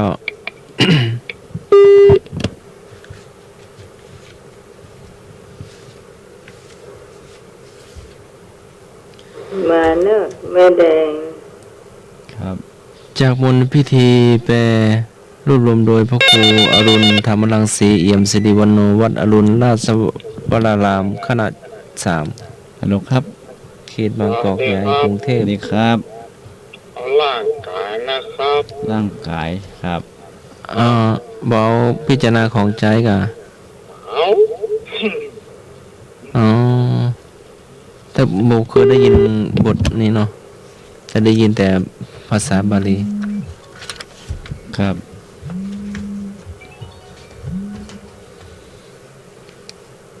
แม่บุญโทรมาแล้วแม่บุญ เจ้า เจ้าแม่ ครับ ตัวให้นึก เจ้า ครับ พิจารณา เจ้า ร่างกายเราเนาะ เจ้า เจ้าแม่บุญ ตัวน้องก็คือร่างกาย ร่างกายนะครับ เจ้าเป็นแดงเนาะเจ้า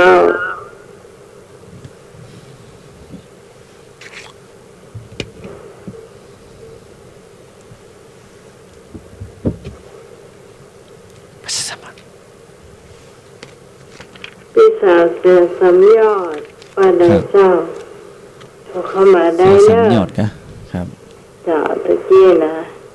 ครับ 052-010-4622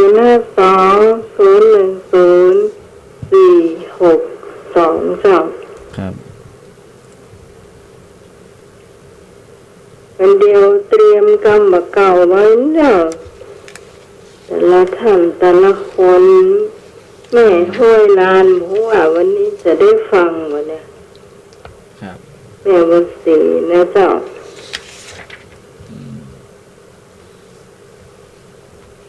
เก่า เฉลยบอ เป็นสมาชิก เฉลยเป็นบทพิจารณาสังขารร่างกายเนาะ เจ้า ท ต่อไปเป็นประชาสัมพันธ์พิจารณาข้อมูล ประชาสัมพันธ์กัน เจ้า มีข่าวอะไรอ่ะ แล้วก็ อันนี้งานโรงเรียนกันโรงเรียนบริษัทที่เหรอเดี๋ยว คิดว่าจะมา อ๋อครับครับ เป็นบนที่โรง อื เรียน มอันนี้ประชาสัมพันธ์มาจากโรงเรียนบาลีสาธิตศึกษาเนาะมหาจุฬาลงกรณราชวิทยาลัยวิทยาเขตเชียงใหม่วัดสวนดอกนะครับเปิดรับสมัครเยาวชนเข้ารับการบัญชาศึกษาต่อบาลีสาธิตศึกษาเนาะมหาจุฬาในระดับชั้นม .1 ถึงม .4 เนาะม .1 กับม .4 ปีการศึกษา2563ครับจำนวนที่รับสมัคร99รูปคนเนาะตั้งแต่วันนี้เป็นต้นไปนะครับบัตรประชาในวันที่28มีนาคม2563เนาะ ที่โรงเรียน ที่โรงเรียนเลยเนาะที่โรงเรียนบาลีสาธิตศึกษามหาจุฬานะครับวิทยาเขตเชียงใหม่วัดสวนดอกนะครับในวันที่28มีนาคมนะครับเนาะแถมเรื่องหนึงเนาะ ก็ถวายภัตตาหารถวาย ครับ น้ำปานะได้เนาะ น้ำปานะ เจ เนาะ ตนา อืม ศรัทธาเนาะ แล้วเห็นพระครูสุพลว่าคณะสงฆ์เนี่ย อืม สวดมนต์เมื่อไหร่ที่วัดดอยสะพันยู ที่วันที่ ครับ วันที่19มีนาคมเนาะ 19มีนาเนี่ยกะ เจ้า ครับ สวดมนต์ ครับ เพื่อว่าจะได้โรคภัยไข้เจ็บจะได้หายเนาะ ครับ แล้วก็พระสังฆาธิการเจ้าวาดก็จะรับตาตั้งเนาะ โอ้เพราะนั้นเลยค ตา รับ ตั้งเจ้าวาด แต่กับประชุมคณะสงฆ์นี่งดแล้วเนาะ จัง เดี๋ยวนี้ตั้งแต่ เฉพาะ 10 คนขึ้นไปนี่เป็นงดละนะ แถมเรื่องหนึ่งกรรมการวิธีบำเพ็ญกุศลพระราชทานเพลิงศพ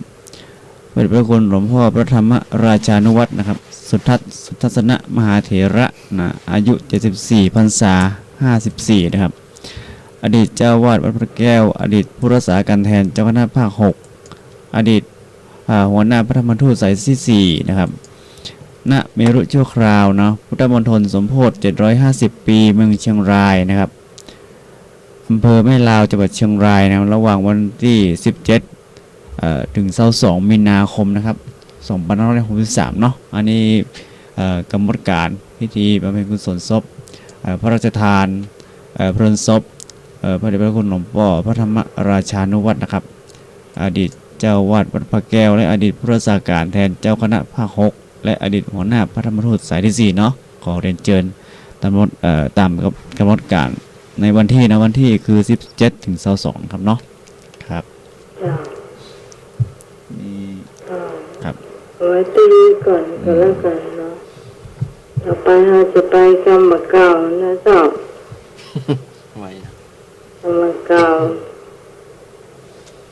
คุณผู้ฟังท่านไหนมีกรรมเก่าซึ่งว่าเสียงนี่เหมือนจะดังเกินไปก่อนหรือว่าใด เบาๆให้เลยนะ บอลหรออันนี้ละครับปกติละครับ มันดังล้ำไปมันเสียงมันจะแตกเนาะ ครับ อืม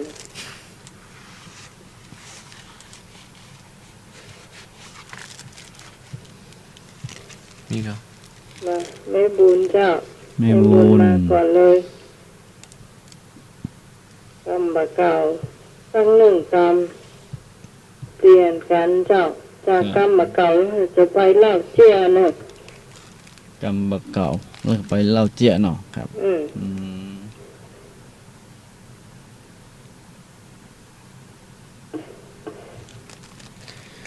เจ้าโทรมาเลยจ้าแม่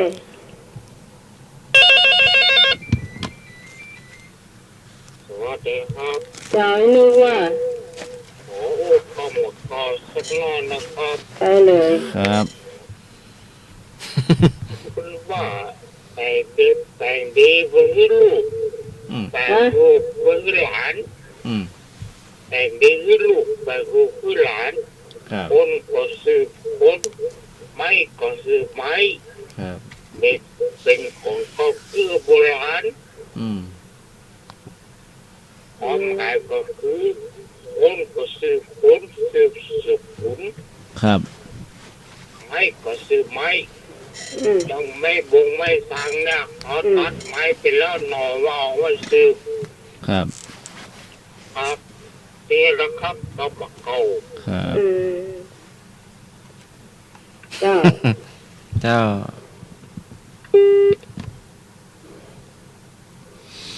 ก ำมะเก่าเนาะเอามา โอ้ แล้ว พลกรรมนึ่งมาแล้ว พละกรรมพละกรรมเจ้าสวัสดีเจ้า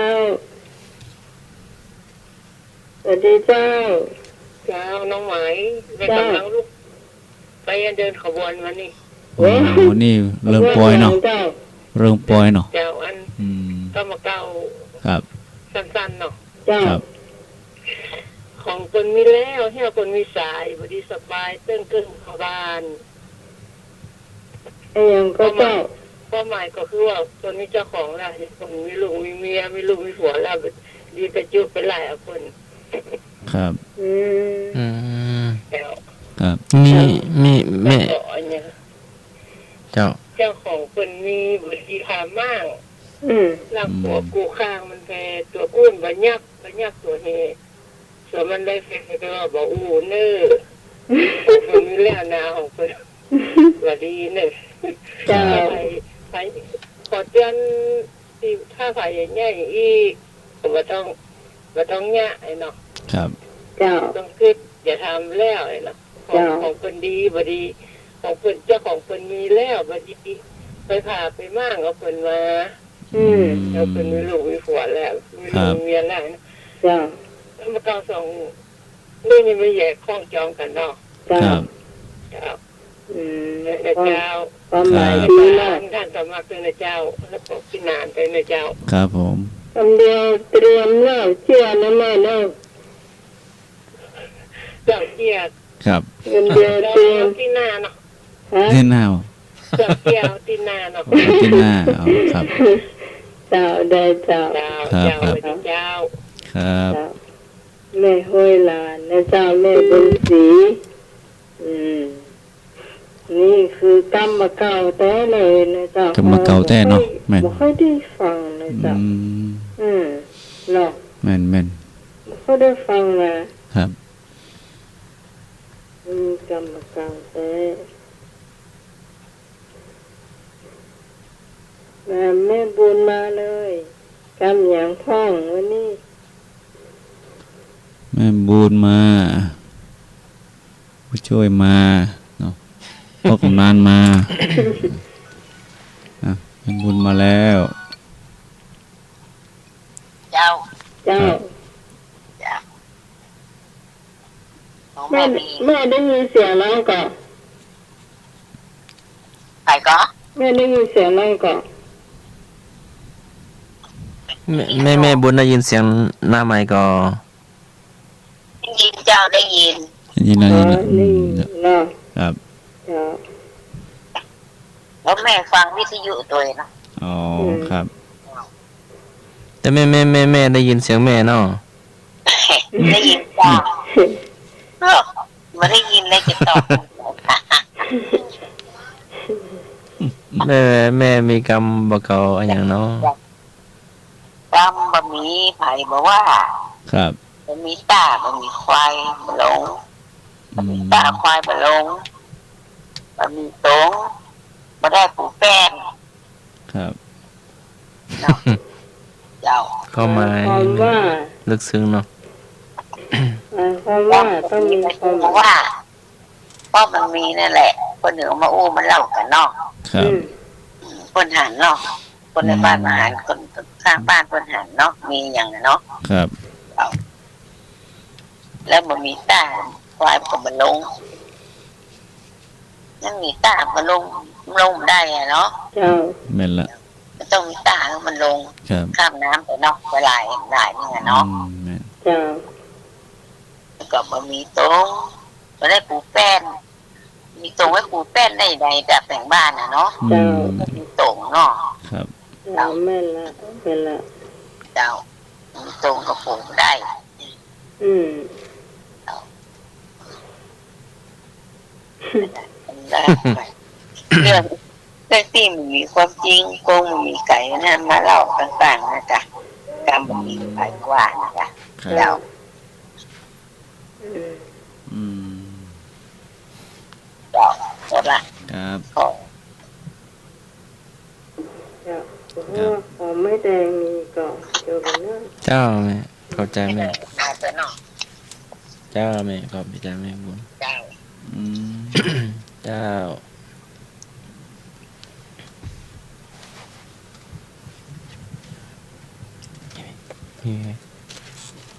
ถ้าไม่แดงมีก็มาเลย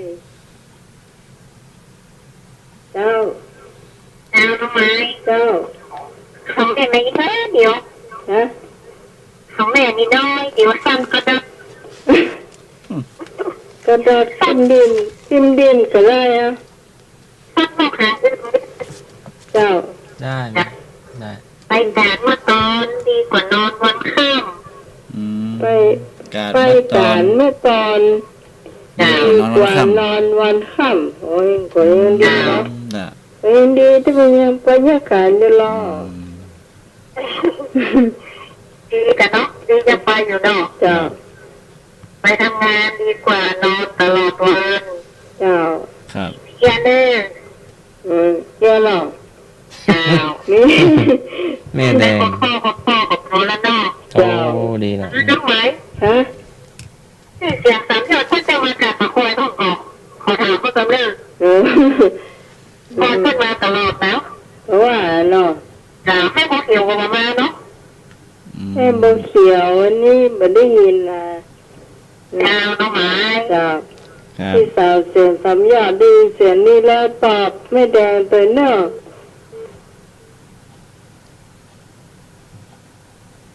วางแล้วค่ะ วางไปแล้ว อ้าวคนละกรรม อืม เจ้า ครับผม ครับ ยื่นหมูยื่นแมว อืมจิ้มมือแมวเนาะ ครับ ครับ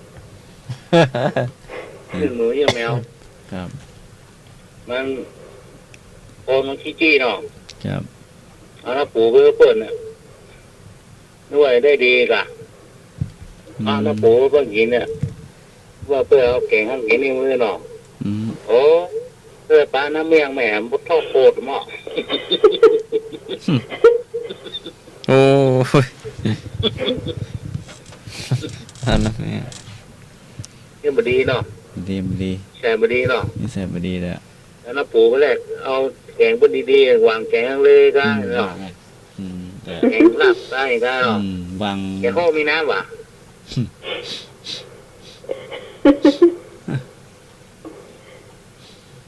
โอ้ถ้าไม่ได้น้ำเมี่ยงเนี่ยวะโคตรถูกต้องเหมาะ โปรตุเกาเนาะ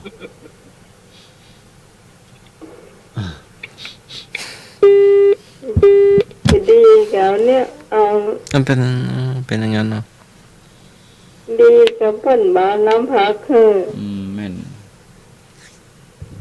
แต่ตอนแรกเขาหนอเอาอย่างไม่ น้ำปู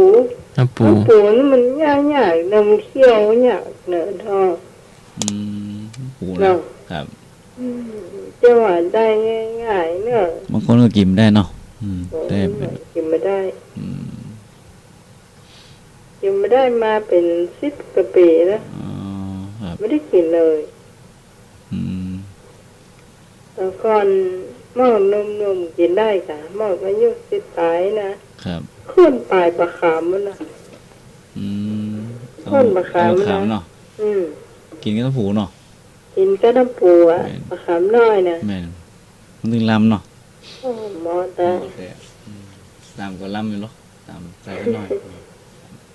เดี๋ยวนี้ได้กินอย่างเรานั่นก็เปลี่ยนกัน ครับ เปลี่ยนมากินนั่นน้ำพริกเบาผาง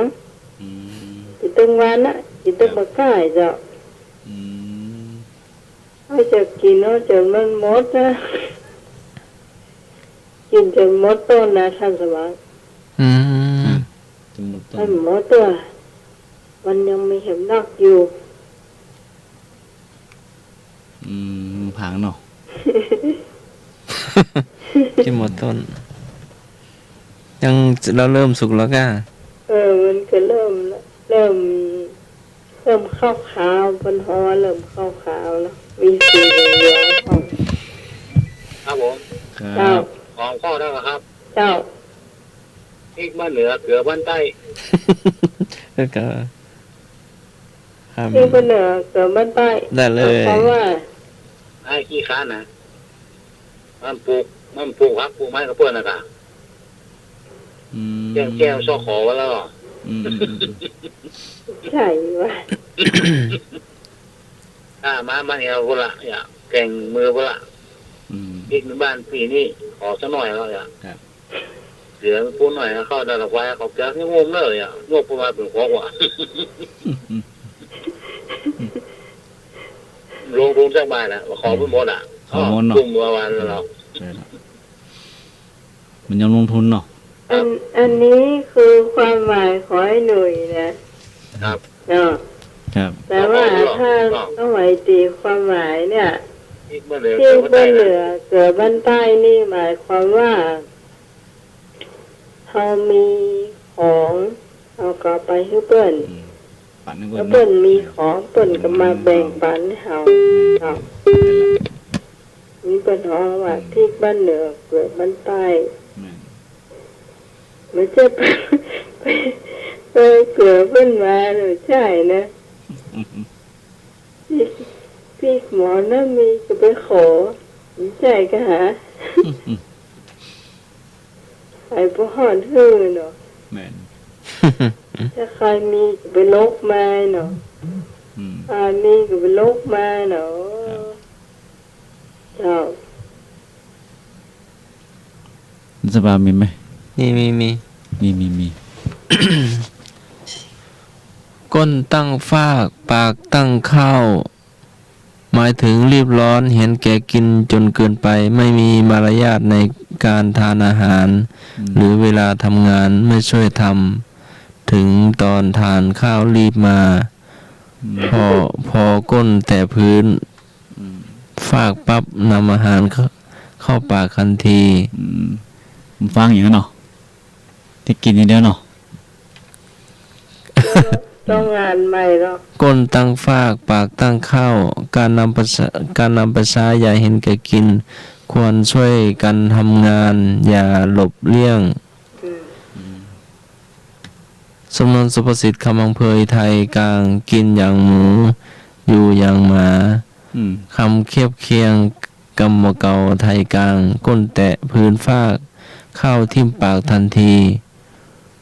ฟากคือลำไม้ไผ่สับตามยาวแผ่กลางออกเป็นแผ่นใช้ทำพื้นหรือฝาของกระท่อมไม้ไผ่มุงหญ้าคาปัจจุบันสร้างไว้ตามไร่นา เรียกว่าห้างนาใช้เป็นที่หลบฝน พักผ่อนทานอาหารหรือใช้อาศัยค้างแรมดูแลพืชไร่ตามฤดูกาล เดี๋ยวมันจะหันเปิ้นยำจิ้นไก่กา อืม เนาะ ครับ มีส่วน แวะกิจกรรมเนี่ย แต่มาแวะตอนเขาทำงานหรือว่าแวะตอนเขายำอยู่ แวะกินตอนเขากำลังฉีดไก่ยำกะ น่าจะมาเจอจังหวะตอนนั้นน่าจะเจอตอนทำงาน ฮะ เดี๋ยวเข้าบ้านเพื่อนเนาะ อืม แต่ตอนนั้น บ้านกับแม่ฮ้อเนาะที่อมให้มาคายขว้างไม่ได้เนาะ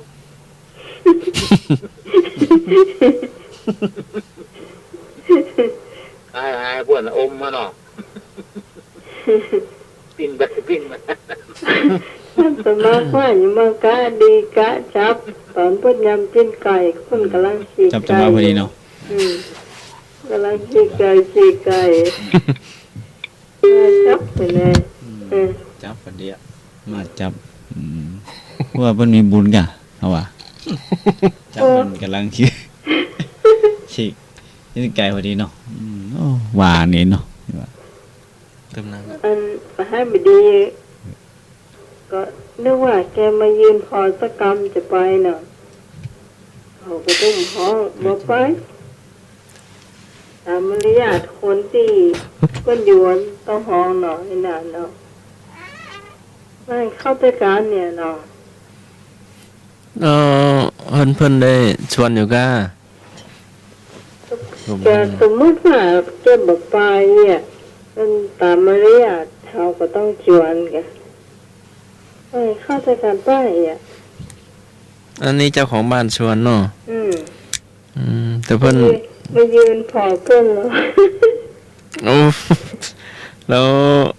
ท่านก็รีบมาเกิน รีบมาแล้วก็รีบนั่งเนาะสมัยก่อนเป็นบ้านฟากเนาะฟากไม้ไผ่4:30จะเลื่อนเป็น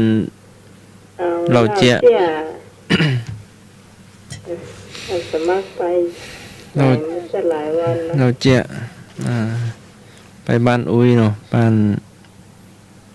เป็นน่าจะเป็นตาหรือเป็นอุ้ยของพ่อเนนมั้งเนาะอุ้ยก็บอกว่าอุ้ยทานน้ำต้มน้ำร้อนมาตลอดบ่ได้ทานน้ำเย็นแต่เขาก็ชวนทานน้ำเย็นนะเขาว่ามันอร่อยดีเพราะว่าทานน้ำต้มน้ำร้อนเนาะน้ำสุกเนาะเพราะว่าแล้วก็ช่วง2 เดือนนู้นมั้งไปตอนนั้นบอกว่าเท้าไปโดนอะไรสักอย่างเนี่ยเราใช้สมุนไพรพื้นบ้านประคบแต่มันไม่ได้บอกว่ามีอย่างพ่องเนาะไม่ได้ไปดูเดินว่าใช้ประคบแล้วก็2-3 อาทิตย์หายแล้วก็ติวไปติวมาได้มันก็ดีใจเนาะ จะจบไปเรื่องหนึ่งอีกเรื่องหนึ่งก็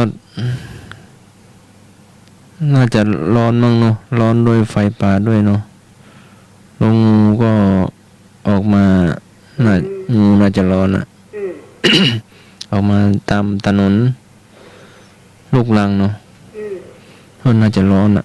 พอไปทางไหนก็มีแต่ควันมีแต่หมอกแล้วก็ไฟตัวเนาะก็ช่วยกันดูเนาะเพราะว่าเผามันก็เหมือนกับควันมันก็เข้าจมูกเข้าตาเนาะแสบหูแสบตาจะไปไหนมาไหนก็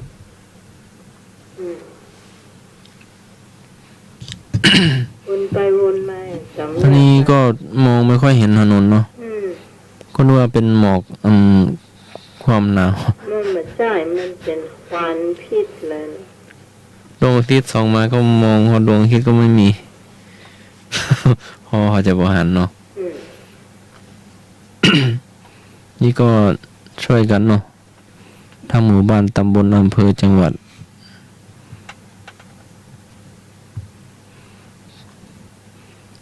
ก็หาเจ้าก็2 เรื่องเนาะขนาดขมูมีเจี๊ยบมีนี่ก็ยังมีเดียวถ้ามีเดียวของน้องไหมมีเจ้ามีแม่กาคนหนึ่งเป็นคุณยายคนอายุละมีอายุนักไล่เด้อไปนั่งขายป่าเนี่ยคือป่าเสด็จป่าหมอเนาะป่าเสด็จบ้านเฮาเลยเด้อตัวใหญ่ของน้อยของทีนี้มันก็จะมีคนกลุ่มหนึ่งเปิ่นเข้ามาในการเพิ่นบอกว่าไปบอกเขาเอิ้นตอนไปว่ามีเจ้าใหญ่นะตัวเข้ามากาดเท้าเนี่ยกำเดียวเขาจะเข้ามาแล้วแกก็ตื่นเต้นก็เจ้าหยังก็คือจะพอเปิ้นนั่นเนาะพอเปิ้นได้เข้ามานะแล้วพอดีเจ้าคนที่มาเนี่ยเพิ่นก็มาตัดป่าของคุณยายคนนี้พอดีอะครับแล้วแกก็คิดว่าเป็นผู้รักผู้ใหญ่นะแกจะอย่างได้อู้กำราชาทรัพย์แกกำราชาทรัพย์ครับไป ปุ่นก็ถามธรรมดานะครับ ถามแบบชาวบ้านนั่นแหละปลาเนี่ยคุณยายขายจะได้นะแต่ว่าเป็นโนเป็นภาษากลางนะคุณยายขายปลาตัวละเท่าไหร่ ครับ ยายบอกว่า ตัวที่ตายไม่ใช่ตัวที่ตายเนาะเก็บที่ได้นี่เกี่ยวใจกรรมราชาทรัพย์ ครับ ตัวที่สวรรคตตัวละ2 บาทนะ ตัวที่เสด็จไปเสด็จมาตัวละ5 บาท ต้องมีเสด็จแล้วเนาะ เสด็จไป คนซื้อเนี่ยก็ยิ้มเจ้า ครับ ยิ้มแล้วแกก็ถามว่าจะเอาตัวที่สวรรคตหรือว่าจะเอาตัวที่เสด็จไปเสด็จไป เสด็จมา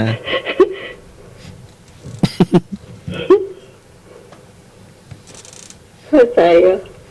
เสด็จไปเสด็จมา หมายถึงว่าป่านั้นมันยังไม่ตายตัวนะ พระสวรรคตคือ ขึ้นไปได้มาเลยครับ สวรรคตคือตายป่าตายเนาะ ครับ แต่พระเจ้าอยู่หัวถามว่าอะไรนะ ไม่ใช่พระเจ้าอยู่หัวคนแบบในวังก็มาแอวเนี่ยแกก็อยากรู้กรรมราชาทรัพย์ก็เปิ่นเนี่ยค่ะว่าไผ่มั่วเนี่ยเนาะ ครับ นี่เรื่องแต่เนาะ เรื่องแต่จบละเนาะ จบแล้ว1 เรื่องครับ คุณผู้ฟังท่านไหนมีเชื่อจะเล่าก็เจอในเจ้า ครับ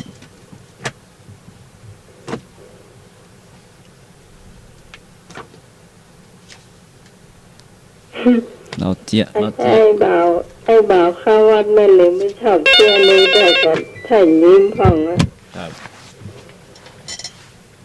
เจ้าสวัสดีเจ้า สวัสดีครับ เรื่องเป็นเรื่องนะครับ เป็นแจ้ของตุ้ลุงทองนะเจ้า ครับ เห็น เล่าแล้วก็จำบอกคนว่าตุ้ลุงทองเล่าอันคนตะก้อนเนาะเป็นยาหาสาวก็อย่าไปก็อย่าเตียวไปเนาะเตียวไปแล้วมี2 คนเป็นเพื่อนกันเตียวไปยาหาสาวครับพอดีข้ามส่งไปยาหาสาวกำพริกเตียวลัดส่งมาแหมมันเป็นส่วนบักเต้าครับลักส่วนบักเต้าเป็น2 คนคนนิสัยบดีเนาะลักบักเต้าไป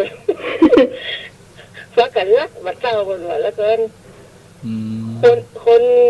ไอ้เพื่อนตัวน้ำหน้ามันเตียววุยหน่อยแล้วก็ไอ้เพื่อนตัวหลังพอดีไปหันใส่หมวกของเจ้าของสวนขวบอยู่ตีอัน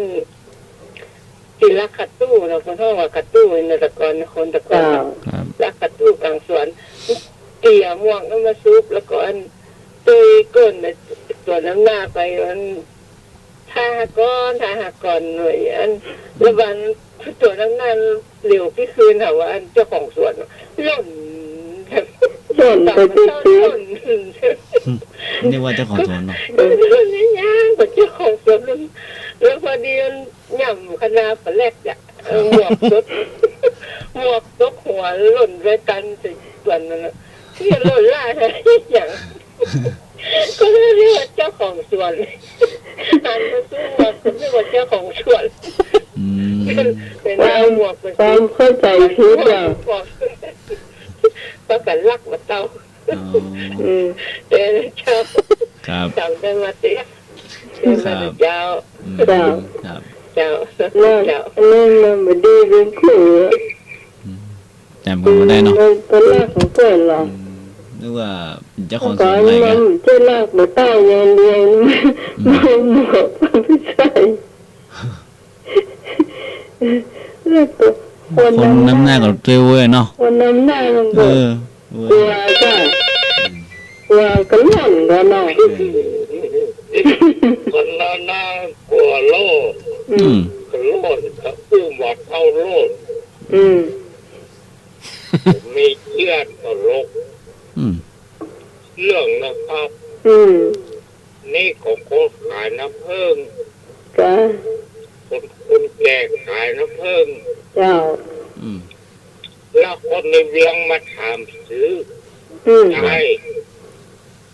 น้ำผึ้งขวดต่อใดเอกะ อืมอืม จ่ายน้ำว่าขวด300 อืม แล้วคนในเวียงถามว่าน้ำผึ้งเนื้อ5ก็ว่าน้ำผึ้งอย่างเอกะ อืม คุณยายนะบอกว่าน้ำผึ้งเนื้อ5ไอ้ปันคือเราจะคือนี่ลูกไอ้ปันนั่นหมายถึงลูกเปิ้ลลูกของยายนะแล้วตาเวียงก็ต่อ250เดียวไปยายก็เลยตอบโอ้ไปได้อย่างไรน้ำตาลแตงนี่เลยมันมาลบครอบนะคุณยายบอกมันถูกเกินบัดแก อืมครับ หาบ้านดาวเพิ่งเดือน5ไอ้ปันคืนเอาแต่คืนนี่ อืม รับเปิ้ลต่อว่า250เดียวก็ยาย ครับ มาได้ มาได้นะ น้ำตาลแตง อ๋อน้ำตาลแป้งเหมาะเออเฮ้ยน้ำผึ้งเดือน5เนาะ มันพูดเดินหน้า เปิด แต่น้ำตาลนะ น้ำตาลแป้งเหมาะ เพิ่งน้ำเพิ่งตู้แล้วก็ที่เป็นเหลืองน้ำตาลนะครับ ครับแม่นแม่นอืม เตือนนะครับ ครับ น้ำผึ้งเดือน5เนาะ ไอ้หนูยังมาห้องน้ำผึ้ง อืมมาเถอะกัน แกเอา ครับ วันนั้นจะเล่าให้ฟังหรอเปิ้นมาขายน้ำผึ้งอะ ครับ จะไปจู้เปิ้นว่าอะไรคนขายน้ำผึ้งเอาไปเอาบ้านไปให้แต่ว่าไอ้หนูมาเลย อืมอืมน้ำผึ้งมาละกำนันมาละ ครับผม ครับ เจ้า อันนี้เตี้ยคือรถตู้บริการหลายคนนะครับ อืม ครับ ตัว50 มันอยู่หลังผู้ใหญ่มันคือมีหลังผู้หลอกเมื่อก่อนอ่ะอยู่หลังเปิ้นอ่ะเพราะว่าคนครับคือโมละ50นี่หรอก ครับ มันต้องเรื่องกระห้างไงมันได้จดผมเรื่องกระห้างเอาลงมากันเด้อ อืม เพื่อนนะครับเข็มขัด ครับ ก็จะออกละผมจะเพื่อนว่าโอ้มันได้จดเข็มขัดเอามาลืมมาเดินจอดเดินลงเอา อืม เปิ้นให้ขาดเข็มขัดนี่ละภัยเนาะ ครับ เอา แล้ เนาะ วการมันโอ้มันไม่ได้ใช้น้ำมันจะกรรมก็ไอ้ตัวจะดีอ่ะ อืม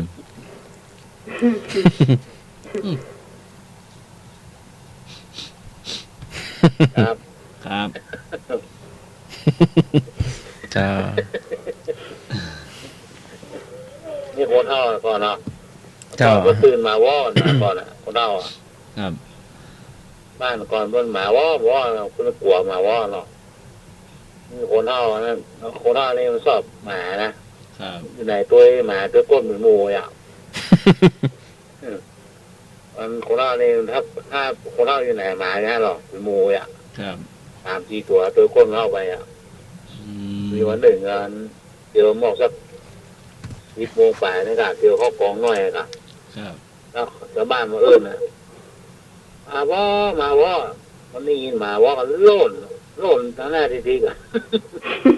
มาโล่นแล้วก็เป็นหมู มันว่ามาว่าโล่นทีๆกัน แล้วพอยากเดี๋ยวว่าโอ้น้ำมาคูร้อนๆเลยเนาะ มันตันท้องแม่แม่โล่นนำแม่วะเรื่องพอมาแล้วก็โล่นแล้วก็เป็นผู้ ครับ เจ้ามาโล่นมันก็โล่นด้วยนะล่ะ แม่นแม่น ก็เลยมาว่าถึงบ้านเราเรียวพ่อโอ้มาคูนร้านเนี่ย ที่เป็นว่าละมาภัยหมู ม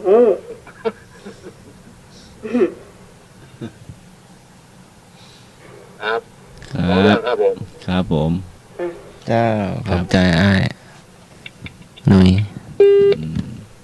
เป็นบุญออกมากันเป็นบุญอ่ะ มีเจียเยอะพอสมควรเจ้า เจียด้วย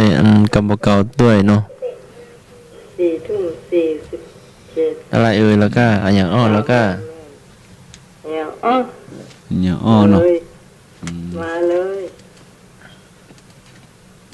มาเลยเนอะไอ้พงป่าซาง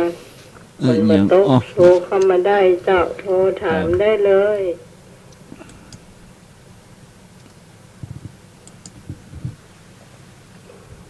แต่ว่าโทรศัพท์ดังบอกก็ชัดเจนวันนี้ไปซื้อมาใหม่โอ้โหใจถึงขนาดล่อ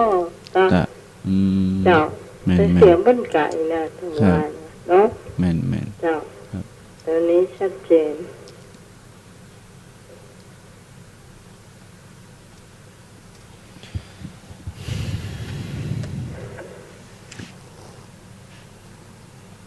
ถามเลยท่านสมัครมีก่อน มีไหมท่านสมัครอย่างอ้ออย่าง ห อ้ นั อง สือมีไปโลดอย่าง อืม ล้างจานยังไง มือไม่เปียก ล้างจานยังไงมึงไม่เปียกวะเดี๋ยว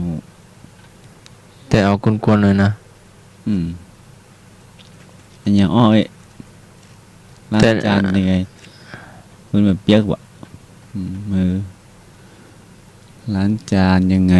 มือไม่เปียกอะ ใส่ถุงมืออ ม ถุงมือยาง กินแล้วแช่ให้แม่ล้างอี โอ้ ไม่ดีเนาะนิสัยไม่ดีเนาะทานข้าวเราก็ต้องล้าง อันนี้มันต้องอัน อืม ไอ้ดมมันจะฟาดลงยาวนะ ให้ผู้มีพระคุณล้างบาปเนาะเป็นลูกต้องช่วยพ่อแม่ล้าง อืม ปัดกวาดเช็ดถูตักน้ำ ครับ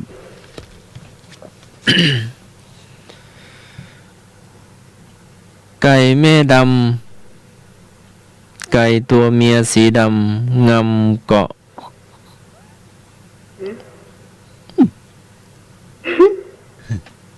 ขอกลัวไก่แม่ด สีดำปะ ำไก่แม่ด อืม ำไก่ตัวเมียสีด อืม ำงำวงเล็บเกาะ ขอบรั้วหรือว่าขอบเนี่ยนะ ก็ออก หรือว่าเขาพิมพ์ผิด ตัว ขาด ไม่ละขอบรั้ว ขอบรั้ว ขอบรั้ว อืม ขี้ควาย เอ้ารู้ได้ไง ที่ควายวะไม่นละขี้ควาย แล้วคอปะ แม่น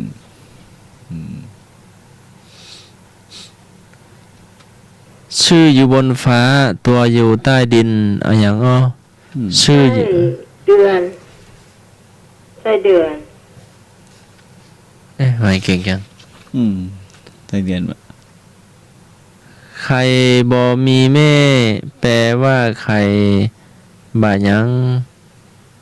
ใครบ่มีแม่ แปลว่าใครบ่ายังอะไรอย่างอ้อ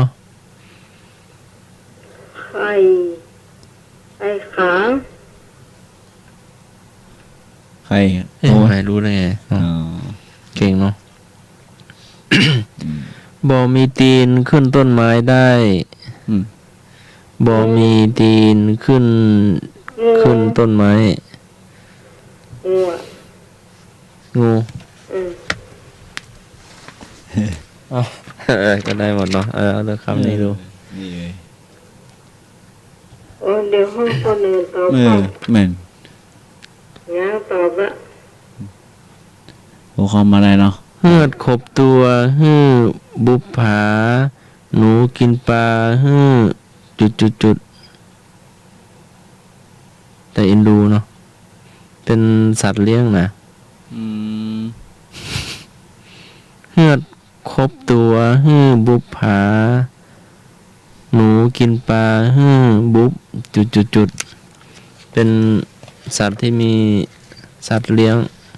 ครับ บ้านหน้าใหม่นี้น่าจะมีอยู่มั้ง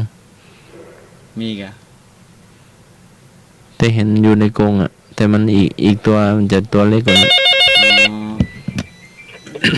เจ้าจะชอบกินปลา แม่ก็จะ